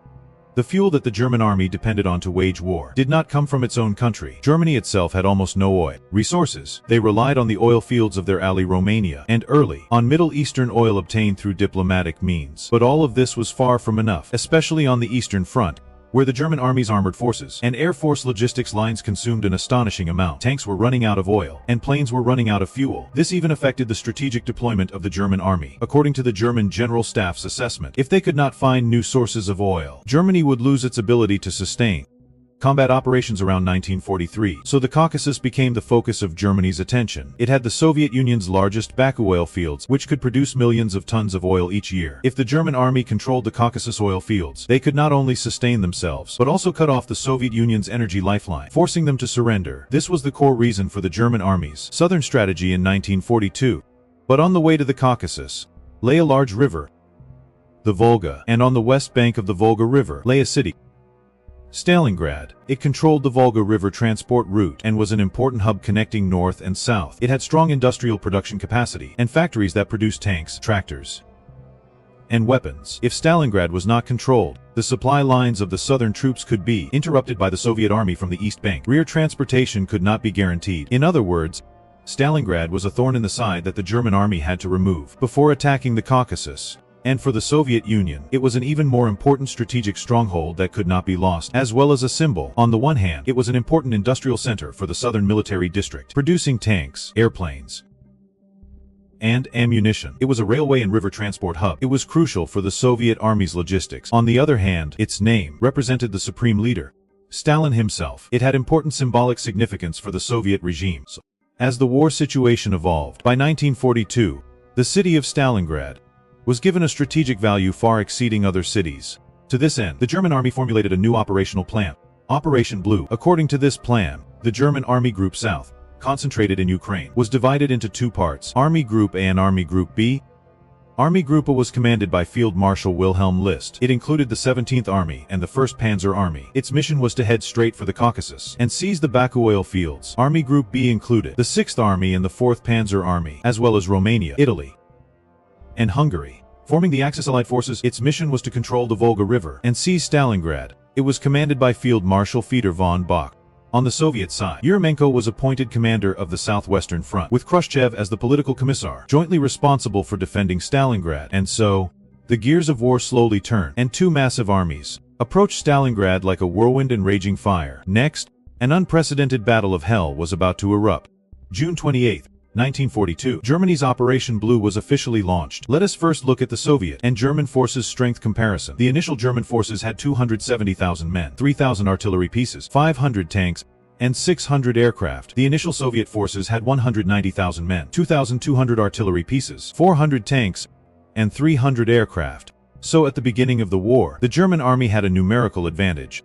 Dozens of German divisions, like tigers descending from the mountains, pounced on their targets. Tanks rumbled. Infantry advanced in formation. The sky was filled with swarms of Stukas, dive bombers. A new storm of war had swept across the entire southern theater. The German army advanced in two routes. One road advanced towards the Caucasus. The other road advanced rapidly towards the Volga River. The German 6th Army was the main force for attacking Stalingrad. The commander, Friedrich Paulus, was personally appointed by Hitler, although this was his first time independently commanding a large-scale campaign. His deployment was well organized, The pace of advance was rapid. The German army used a large number of railways and motorized transport lines, advancing all the way. They encountered almost no organized resistance. The Soviet defense lines were in a state of widespread retreat and collapse. They were rapidly disintegrating, especially in the Kharkov direction. The Soviet army had just experienced a defeat. Morale was low, and organization was chaotic. This gave the German army an opportunity to exploit. August 23, 1942, the vanguard of the German army had broken through Stalingrad defense lines and made first contact with the Volga River. This was an important milestone.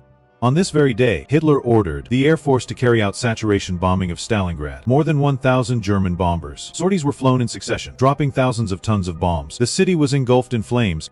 The factory district was filled with billowing smoke. Residential areas collapsed amidst the explosion. Tens of thousands of civilians were killed in the attacks. Historians estimate that on August 23 alone, more than 40,000 people died in the air raids. In the eyes of the German generals, this was a devastating blow. They believed that an air raid of this intensity would be enough to destroy the Soviet army's will to resist and pave the way for the subsequent ground offensive. However, they did not realize that they were bombing not a city that could be easily occupied, but a hell that was about to become a meat grinder. Facing the overwhelming force, Stalin decisively issued an order. Stalingrad must not be lost. To this end, the Soviet High Command issued the famous Order No. 227, not one step back. This order clearly stipulated that anyone who retreated without authorization would be executed on the spot. Blocking detachments and Ingv units were set up in the rear, specifically to execute soldiers who tried to escape. So the entire Soviet defense line began to shift its thinking, from saving their lives to defending to the death. After the air raid, the German 6th Army began a full-scale attack on the city center. General Paulus's forces advanced from the north, west, and south in 3 directions. The goal was to break through the Soviet city defenses as quickly as possible, to push the Soviet army to the banks of the Volga River, and completely annihilate them. Initially, the German army did make significant progress. They were well equipped, with high morale, and powerful artillery, tanks, and air support. In just a few days, the German army controlled most of the industrial areas on the outskirts of the city, including the tractor factory and the chemical plant. But problems also arose. The terrain of Stalingrad was extremely complex. The city stretched for dozens of kilometers along the Volga River. The blocks were densely packed with factories. The German army was originally good at rapid penetration and large-scale encirclements. Instead of advancing bit by bit among the ruins, what they faced was the Red Army, prepared to fight to the death, especially the Soviet 62nd Army.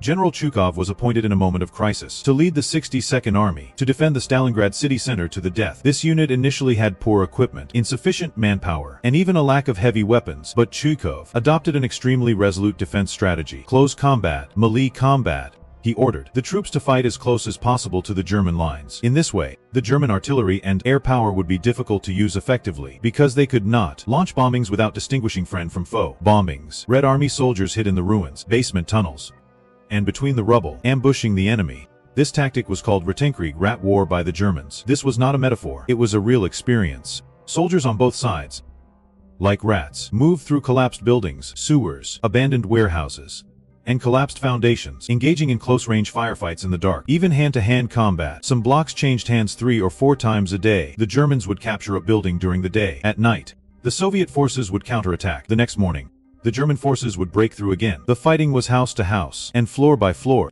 In some battles, different floors of the same building were controlled by opposing sides simultaneously. The most intense fighting occurred in several key areas. 1. The tractor factory. This was a major industrial hub in northern Stalingrad. Before the war, it was a major Soviet tank production plant. The factory area was vast, densely built, and had a complex internal structure. The Red Army transformed the factory into a fortress. The German forces suffered heavy losses during the offensive. It is recorded that to fight for this factory, both sides committed over 50,000 troops. Almost every inch of land was stained with blood. 2. The train station. Control of the Stalingrad Central Station became a symbol of the city's control. In 1 month, the station changed hands 13 times. Soviet soldiers dug defensive bunkers in the ruins, while German troops cleared them out with flamethrowers and explosives. The casualties were devastating. 3.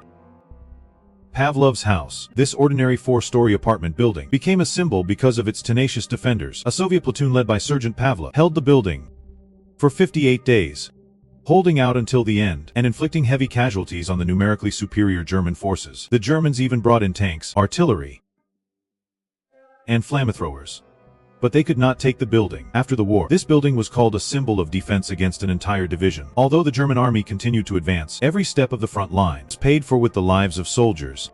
By mid-October 1942, the German army had controlled about 90% of the urban area of Stalingrad. The Red Army's strongholds were compressed into a narrow area, near the Volga River. Some blocks were only 100 meters wide. There was almost no way to retreat, but the fighting did not stop, even in such a small area.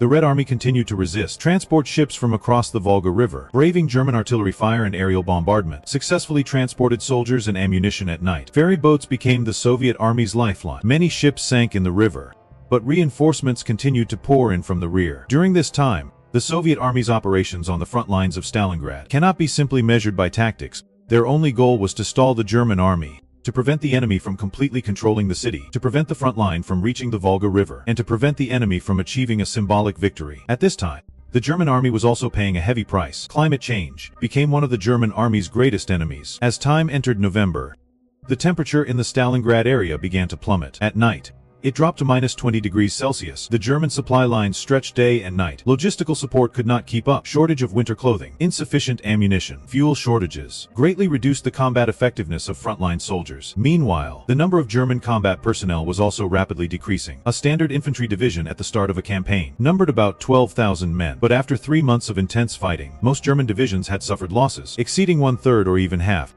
General Paulus reported to Berlin, requesting a halt to the offensive for strategic reorganization, but Hitler refused. He insisted that if they just held on for a few more weeks, they could completely capture Stalingrad. This was not just a military objective, but also an extension of his personal will. For both Stalin and Hitler, the Battle of Stalingrad was a matter of victory or defeat.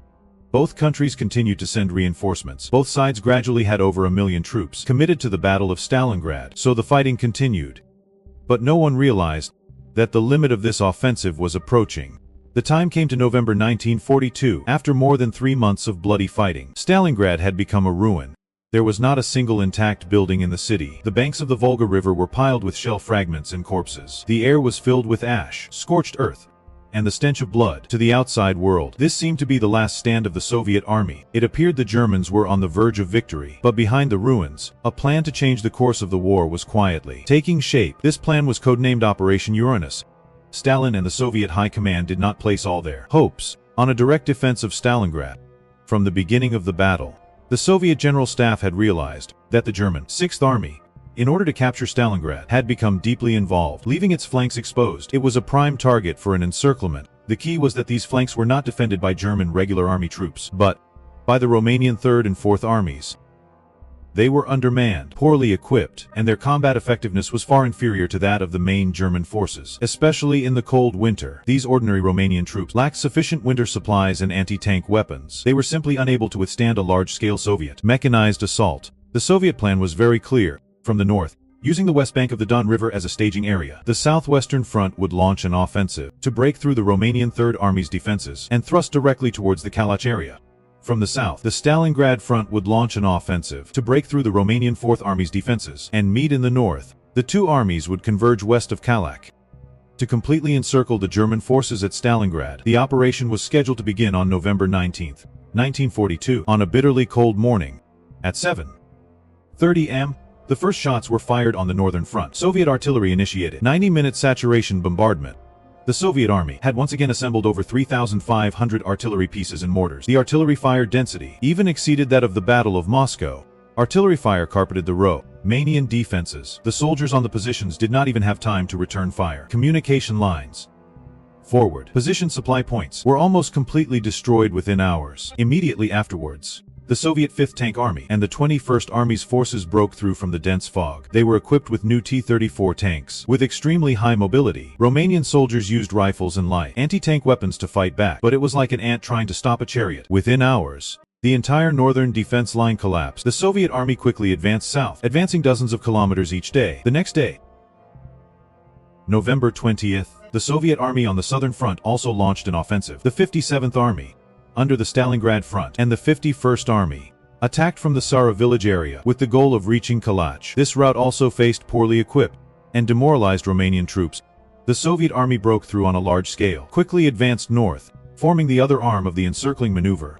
November 23rd, in just 4 days, the two Soviet forces from the north and south at the town of Kalach met at Sovkhozno, one farm northwest of the town. One force came from the south, one from the north. The encirclement was complete, trapping the entire German 6th Army and its support units.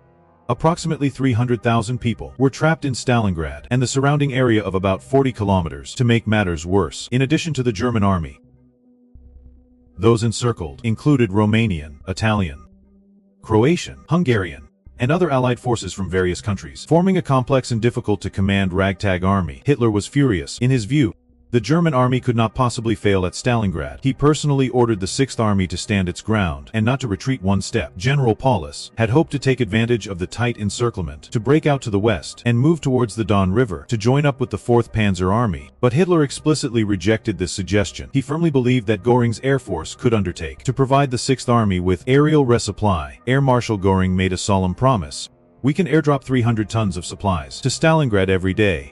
But the reality was far from it. To achieve this goal, Germany needed to use more than 500 transport planes and ensure their safe passage through the severe cold and Soviet anti-aircraft fire and back. This was an almost impossible task.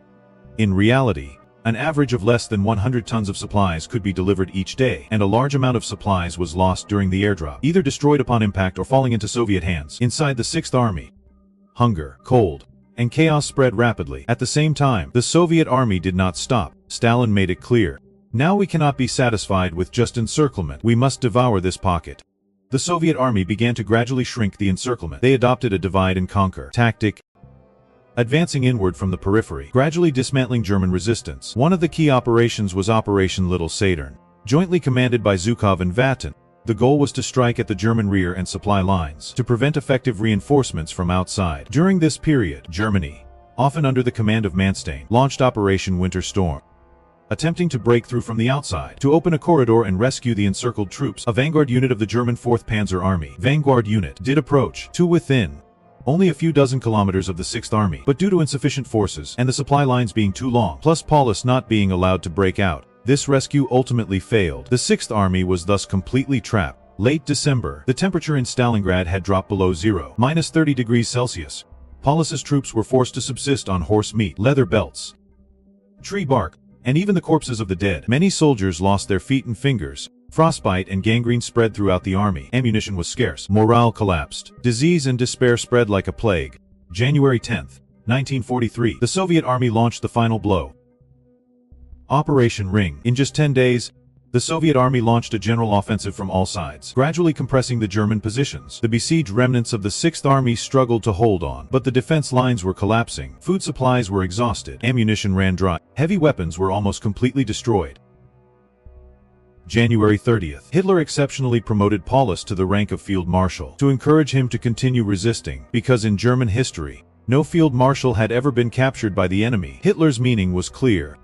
He hoped that Paulus would fight to the end or commit suicide for his country. But things did not go as planned. When the Soviet Red Army stormed into the German headquarters in the department store, Paulus chose to surrender. February 2nd, the remnants of the 11th Army, besieged in the north of Stalingrad, also announced their surrender. Thus, the Battle of Stalingrad, which lasted more than half a year, finally came to an end.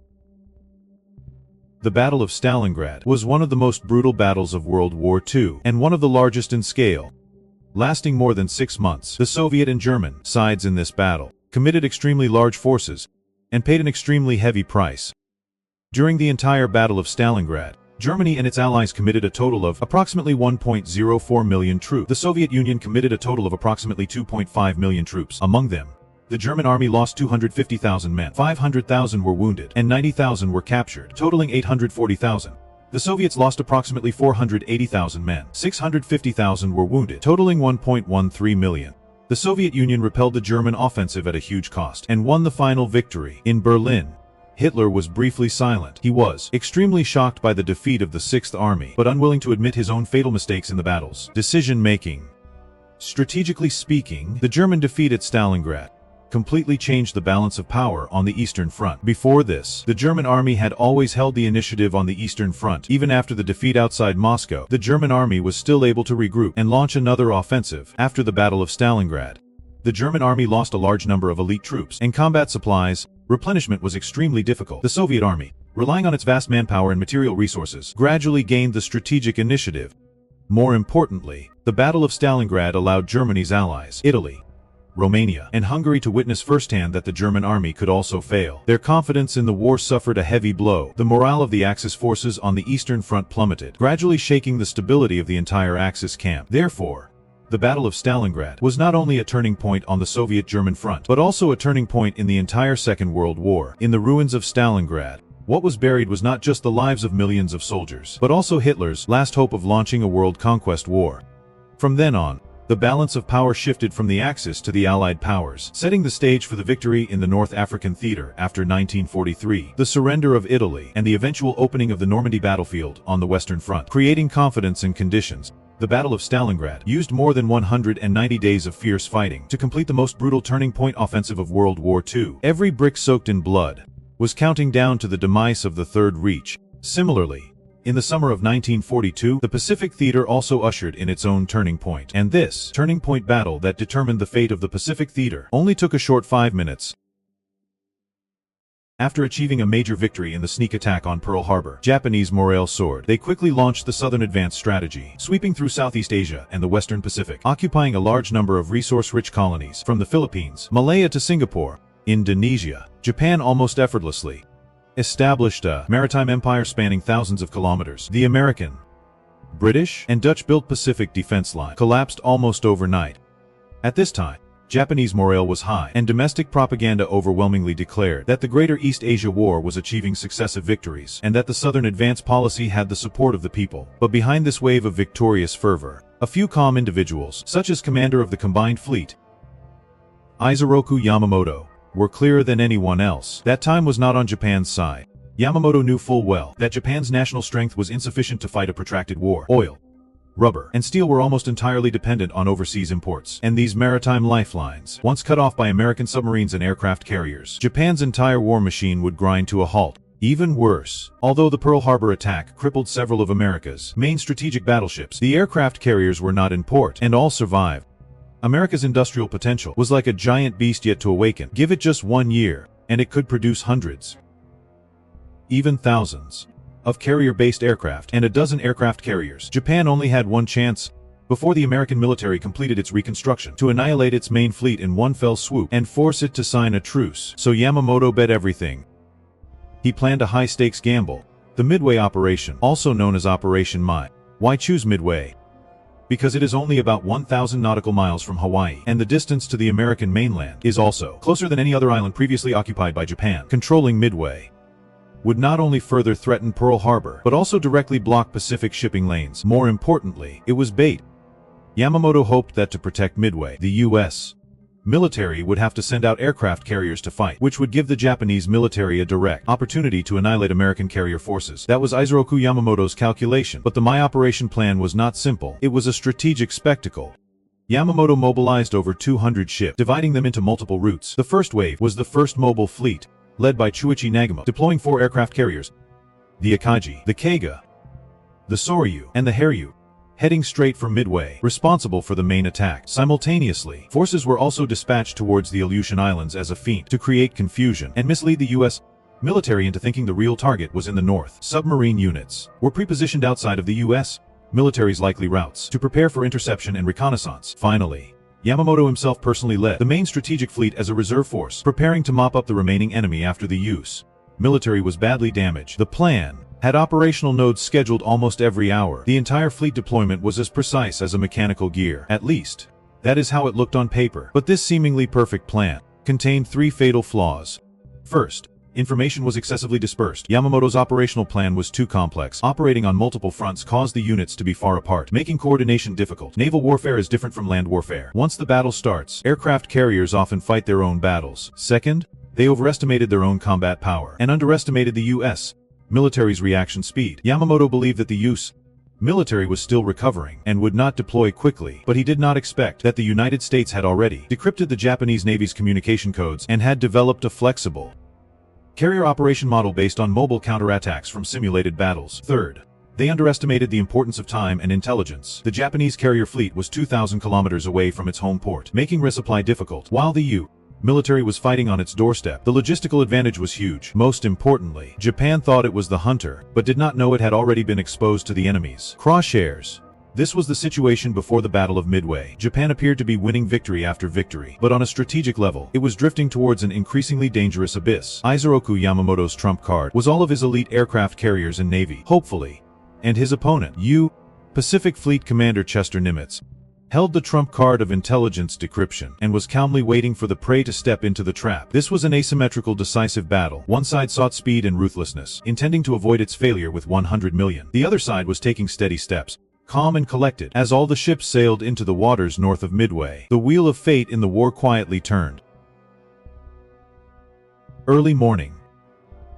June 4th, 1942, the Japanese launched the first wave of attacks. 4:30 am, a Japanese carrier-based aircraft squadron took off from 4 aircraft carriers, heading straight for Midway. They had 36 bombers, 36 torpedo planes, and 36 fighters, a total of 108 aircraft. Around 6:00 am, the Japanese group began bombing the Midway airfield and military facilities because the American fleet had already cracked the Japanese Navy's Gen 25 communication code and knew the enemy's plan like the back of their hand. American fighters stationed at Midway also all took off to intercept the invading Japanese aircraft. Around 7:00 am, the first wave of the Japanese attack group began to return to base, but the American forces on Midway defensive capabilities had not been completely destroyed. Japanese commander Chuichi Nagumo received information from returning pilots that Midway had not been completely paralyzed and needed to be struck again, so Nagumo ordered to change the armament of the planes, originally intended to attack the American fleet, to a second bombing run on Midway. This decision directly influenced the development of the subsequent battle, because at this time, the U.S. aircraft carriers Hornet and Enterprise had been launched, preparing to sail towards the Nagumo fleet 200 nautical miles away to launch an attack. 7:15 am. Nagumo ordered to send the planes on the Akagi and Kaga that were already on deck, loaded with torpedoes, back down to the hangar to unload the torpedoes and replace them with high explosive bombs for ground attacks. However, shortly after, Nagumo suddenly received a telegram from a reconnaissance plane about 240 nautical miles from Midway. 10 American warships were spotted on the sea, including at least 1 aircraft carrier. So Nagumo ordered all ships to stop loading bombs, and the planes were sent back to the hangar again to be re-equipped with torpedoes. And so, there was chaos on the decks of the Japanese aircraft carriers. The planes were being moved back and forth to buy time. The unloaded bombs were piled haphazardly on the deck and in the hangar. 8:30 am. The first wave that attacked Midway Japanese attack group was returning, arriving above the Japanese fleet, and those fighters protecting the aircraft carriers also needed to land and refuel. At this time, Nagumo was in a dilemma. Hesitating. After some thought, in order to avoid losing too many planes, Nagumo decided to play it safe, postponing the attack on the American fleet. First, recover the planes from the Midway strike and the aircraft carrier escort fighters, then reorganize the forces to attack the American fleet. The time came to 10:20 am. In the sky above, from the American Speedy Dauntless dive bombers that took off from the U.S. aircraft carriers Enterprise and Hornet were in formation. After searching for the enemy in vain, they finally spotted the Nagumo fleet in the clouds. More than 50 dive bombers divided into 2 groups simultaneously pressed towards the Japanese aircraft carriers from both sides, and the chaotic Japanese fleet hastily responded, helpless. There was simply no time to react. Next came the most thrilling 5 minutes for the warriors. The Kaga was the first to be hit. At least 4 bombs hit, detonating fuel and ammunition, instantly turning it into a sea of fire. The Soryu was hit by 3 bombs. The command tower was destroyed. The flight deck was shattered. The Akagi, as the flagship, was also hit by 3 bombs, causing a chain reaction of explosions and ultimately spiraling out of control. In just 5 minutes, 3 Japanese aircraft carriers were severely damaged and eventually sank. The Japanese fleet's command system was paralyzed. Heavy casualties were sustained by personnel on board. This was the most decisive 5 minutes of fate in the Pacific War. The Japanese only had the aircraft carrier Haryu left undamaged. When Taman Yamaguchi, then commander of the 2nd Carrier Division, decided to go all in, he quickly organized a counterattack. The first attack occurred around 11:00 am. 18 Japanese dive bombers hit the American aircraft carrier Yorktown, causing severe damage. At 1:30 p.m., the Haryu launched a second attack. Torpedoes again hit the Yorktown, forcing it to abandon the fight and retreat, but the Haryu also exposed its position as a result. At 4:00 p.m., the American military sent bombers from the Enterprise to attack the Haryu. Several bombs hit the ship's hull, detonating ammunition and causing heavy damage. Early the next morning, the Haryu, beyond saving, was sunk by torpedoes fired by Japanese destroyers. Launched torpedoes. Japan's last counterattack force also vanished. June 5, having lost 4 aircraft carriers, the Japanese fleet began a full retreat. Thus, the Battle of Midway came to an end. Looking at the outcome of the entire Battle of Midway, the United States, relying on the intelligence system's advanced prediction and clever layout, with fewer aircraft carriers and aircraft, the Japanese completely destroyed Japan's 4 aircraft carriers. It can be said to be a great victory. In this battle, the United States lost only 1 aircraft carrier. Japan lost 4 aircraft carriers. The United States lost 140 aircraft. Japan lost 248 aircraft. The United States lost 362 men. 3,057 Japanese died. For Japan, the loss of 4 aircraft carriers and a large number of experienced pilots was a wound that could never be healed. From then on, Japan was never again able to launch a large-scale offensive in the Pacific, completely losing the strategic initiative. The Battle of Midway also became the turning point of the entire Pacific War. After that, the United States began to consolidate its position step by step and launched the island-hopping campaign, finally closing in on the Japanese mainland. October 1942. In Africa, a decisive battle that would change the fate of the North African theater was about to break out. Over the past year, the German army had swept across North Africa under the command of German General Rommel. This military genius, known as the Desert Fox, used a series of flexible and mobile and surprising tactics to drive the British out of Libya and directly threatened Egypt. His swiftness and decisiveness on the battlefield made the German army almost invincible in North Africa, especially after the Battle of Gazala in June 1942. The British army completely collapsed. The strategically important Tobruk was captured by Rommel, and 30,000 Commonwealth soldiers were taken prisoner. Large quantities of tanks and supplies fell into German hands. This victory thrilled all of Germany. Hitler even directly promoted Rommel, who was then only a lieutenant general, to the rank of field marshal. Even more worrying for the Allies was that Rommel's army advanced all the way to El Alamein, 60 kilometers west. It was only 200 kilometers from Cairo, and less than 300 kilometers from the Suez Canal. The Suez Canal was considered the lifeline of the British Empire. It was not only a vital transportation route for British Commonwealth forces traveling between Europe and Asia, but also a strategic channel for transporting oil from the Middle East to the British mainland. If the canal were to fall under German control, Britain's influence in the Middle East would be completely lost, and even the entire Mediterranean theater could be completely reversed by the Axis powers. In such a dire situation, the British political scene also fell into a major crisis. Churchill's government was heavily criticized at home, demanding an explanation for the failures in North Africa. To salvage the situation, Churchill personally traveled to Africa in August 1942. One aim was to stabilize the morale of the troops, and on the other hand, he completely replaced the commanders in the North African theater. Auchinleck, who had adopted a passive defensive strategy, was removed from his post, and Churchill appointed someone he considered reliable, Bernard Montgomery, to take over the British Eighth Army. After taking office, Montgomery did not immediately launch a counteroffensive. He understood that the root cause of the British Army's earlier defeats was not a lack of bravery among the soldiers, but rather that the troops lacked clear command and stable supplies. Against a flexible opponent like Rommel, any hasty counterattack would be suicidal. Therefore, Montgomery adopted a strong defensive approach, clearly proposing to first establish a solid defensive line and then launch a proactive attack at the appropriate time. He readjusted the troop deployments, concentrating the Eighth Army's forces on a narrow front, using minefields, barbed wire, and anti-tank ditches to form a deep defensive position. At the same time, he constantly requested reinforcements from the rear, especially a large number of American tanks, aircraft, and supply ship. This gradually improved the previously strained British supply lines and insufficient combat effectiveness. On the other hand, Rommel, although he had just captured Tobruk, and his reputation was at its peak, had stretched his lines too thin. As the situation on the Soviet front became increasingly dire, the German army's resource consumption on the Eastern Front was enormous. Hitler could no longer provide Rommel with sufficient material support. In addition, the British Royal Navy controlled the Eastern Mediterranean sea lanes, and the Italian Navy, Germany's piggyback teammate, repeatedly failed and held them back. This led to Rommel's supply lines remaining unstable. Fuel was often in short supply, and tanks and aircraft faced the risk of running out of fuel. To make matters worse, Rommel himself was suffering from long-term combat and stomach problems, and his health was rapidly deteriorating. He was eventually forced to return to Germany for medical treatment at the end of September 1942. The situation in North Africa at this time was delicate and tense. While Rommel was away from the front lines, Montgomery massed troops and heavy equipment, quietly preparing for a full-scale offensive in the desert. The British plan was codenamed Operation Lightfoot. This was not a sneak attack or a quick raid, but a concentrated firepower, phased advance, gradual war of attrition. Montgomery believed that as long as he was well prepared, had overwhelming firepower, and a solid deployment, he could shake Rommel's last line of defense in North Africa. By mid-October 1942, Montgomery had assembled 195,000 men and 1,029 tanks. The German-Italian forces Rommel left behind number only about 116,000 men, 559 tanks, and many of them were in poor condition. There was a severe shortage of fuel. Against this backdrop, a heavy blow was about to fall in the desert, a battle that would determine the fate of the North African campaign, and even affect the strategic landscape of the Mediterranean and the Middle East, was about to unfold at El Alamein. 2:0 m.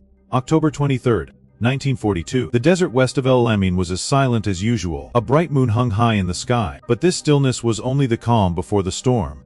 Suddenly, a deafening barrage shattered the silence of the night. Immediately after, hundreds and thousands of British guns at the same moment opened fire. The artillery roared like thunder, shaking the entire ground. The distant horizon was lit up like daylight. This was the prelude to Operation Lightfoot, an unprecedented artillery offensive.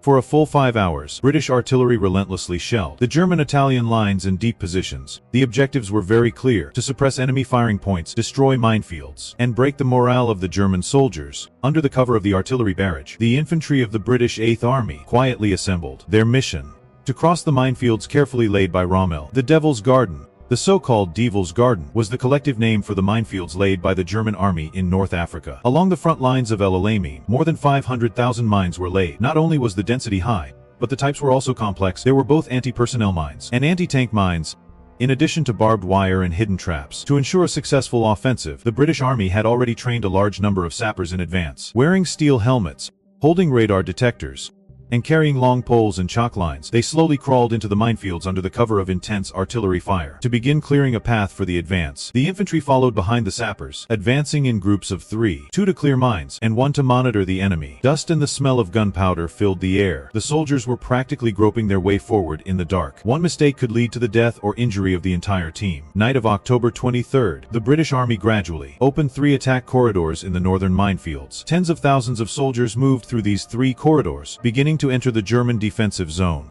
Morning of October 24th, the British Army had over 800 Sherman, Grant, and Cromwell tanks enter the battlefield, with the goal of breaking through the German lines and suppressing their armored counterattack forces. The British Army adopted a combined arms approach, with infantry cover, sappers clearing mines, followed by tanks and artillery, gradually advancing towards the German positions in the sky. British Air Force also deployed a large number of fighters and bombers to heavily bomb German lines of communication and rear assembly points. The German lines reacted fiercely. Despite being outnumbered, Rommel had built a large number of machine gun positions and anti-tank obstacles before the battle. He also concealed artillery behind dunes and bunkers behind the minefields. Once the British broke through the front lines, the Germans would unleash concentrated fire to draw them into a crossfire.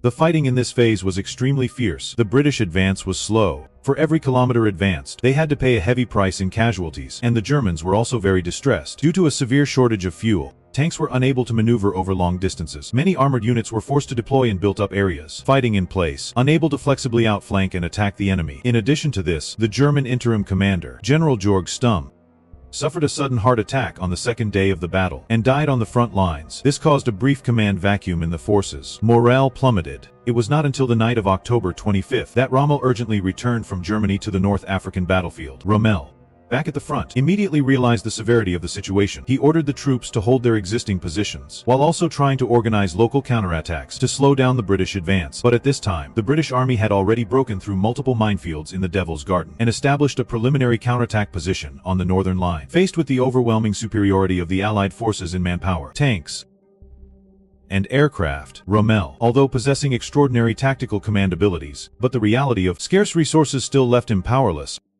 From October 26 to 28, the British Army advanced the battle to the second stage, Operation Supercharge. This was Montgomery's key strike.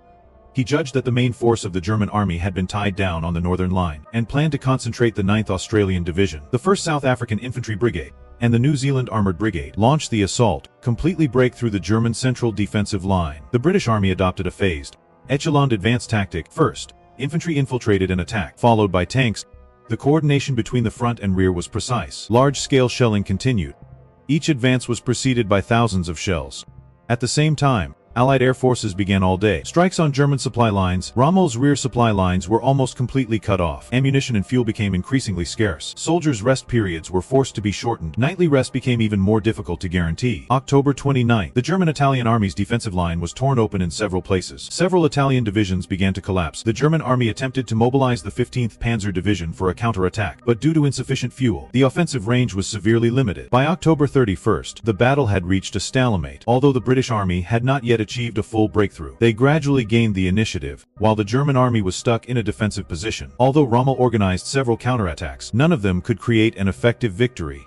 On November 1st, 1942, Montgomery finally launched the final all-out offensive. This was the decisive battle of the entire campaign. The British forces in the North African theater were all mobilized. With hundreds of tanks and thousands of artillery pieces, they launched a deep penetration into the central line of the German-Italian forces, a frontal assault with a strong breakthrough. The objective was not gradual attrition, but a decisive breakthrough to completely shatter Rommel's last line of defense. Rommel, facing a sudden and all-out assault, reacted quickly. He ordered the 15th Panzer Division and the Italian Ariete Division to move and reinforce the main attack direction, attempting a counter-attack to prevent British tanks from breaking through the lines. But he soon discovered that this defense had almost become a hopeless struggle.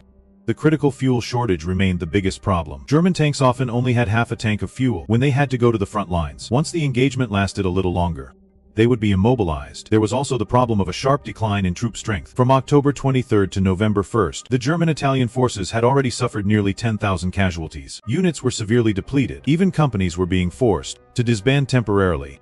On the front lines, Italian units repeatedly retreated or surrendered on their own, greatly affecting the integrity of the overall defense line and the stability of morale. Rommel had tried to mobilize reserve forces for a night raid, but the Allied air superiority made every movement obvious. Once a supply truck turned on its lights, once an armored column moved, it was immediately subjected to airstrikes. Early morning, November 3rd, British tank forces completed a breakthrough in the center. Armored groups concentrated with high density forcibly tore through the defense zone of the German 15th Panzer Division. The Germans attempted to mobilize the 21st Panzer Division to block them, but only a few hours later, the division had suffered over half its casualties. At the same time, British armored forces had already penetrated 15 kilometers into German territory, disrupting their logistics lines and communication hubs. Rommel's most relied upon tank forces ran out of fuel. Even the remaining forces could not organize an effective counterattack. By evening, the German lines were like a torn-up map. No complete front lines, no unified command. Each unit was fighting on instinct or trying to save itself. The ground was littered with wreckage. The air was filled with Allied bombers, taking turns strafing. The entire desert was like churned-up mud. Rommel knew the battle was lost. If he did not leave now, he never would, so he sent an urgent telegram to Berlin requesting a retreat. The enemy is launching a full-scale attack. Our defense has collapsed. My unit is out of ammunition and supplies. Too many wounded. Request to withdraw west to the Libyan border to regroup. However, Hitler's reply was unusually cold. Field Marshal, the Afrika Corps must hold the Alamein line. No retreat. Rommel was silent for a long time after seeing the reply. He was not a man who easily compromised, nor was he one to blindly follow orders, or a general who would abandon his soldiers' lives to save the remaining tens of thousands of soldiers and preserve the fighting strength of the German army. Rommel risked his career and honor. The next morning, he ignored Hitler's orders and ordered a retreat. The entire retreat lasted more than 10 days. In the end, more than 60,000 German and Italian remnants successfully escaped the encirclement and retreated into the Tripoli area, avoiding the worst-case scenario of total annihilation. Thus, the Battle of El Alamein ended. In the Battle of El Alamein, the Allies deployed 195,000 troops and suffered 13,500 casualties. The Axis deployed 116,000 troops and suffered about 20,000 casualties. About 30,000 were captured, mostly Italians.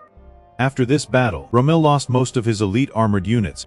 The German army no longer had the strategic offensive capability in North Africa. This was the first time since the outbreak of World War II that the British had defeated German forces on land, greatly boosting the morale of the Allied forces. Immediately after, the United Kingdom, the United States, and Free France formed an Allied force and launched Operation Torch on November 8, landing in Morocco and Algeria, forming a pincer movement against the German army in Africa, because at this time the German army in the Soviet Union was deeply mired in the Battle of Stalingrad and unable to extricate itself. There was a shortage of troops, so Hitler did not continue to send reinforcements to Africa, but chose to strategically withdraw from Africa and focus on the European theater. Subsequently, benefiting from the gradual withdrawal of the Afrika Corps from North Africa, by May 1943, Allied forces completely occupied Africa. Germany's attempt to seize the Suez Canal in North Africa and then control the Middle Eastern oil fields also completely failed. From a global perspective, the Battle of Stalingrad, the Battle of Midway, and the Battle of El Alamein became the three major turning points of World War II. The three major battles repelled the German, Italian, and Japanese Axis powers' offensives in the three major theaters of Europe. The Pacific, and North Africa, marking the shift of World War II from an Axis offensive to an Allied counter-offensive. 1942. This year marked the beginning of the Axis powers' decline from their peak, and the starting point for a complete reversal of the World War II landscape. From the snowy ruins of the Soviet Union, to the vast oceans of the Pacific, and the vast deserts of North Africa, 3 battles erupted in different theaters, but converged on the same timeline, changing the fate of the entire world. From then on, the pace of the war was no longer controlled by Germany and Japan, but gradually began to shift back into the hands of the Allies. But the war was far from over. The road ahead was still arduous. In the coming year of 1943, the Allies would enter a new phase of all-out counteroffensive. The Soviet army on the Eastern Front will. The German army launched the largest tank battle in human history, the Battle of Kursk. The Anglo-American Allied forces will land in Sicily from North Africa. Italy is about to surrender, and in the Pacific, the U.S. military will begin its island-hopping strategy, gradually closing in on the Japanese mainland. More brutal battles, more complex games, and heavier sacrifices were waiting for the world to face. This content will be detailed in the next episode.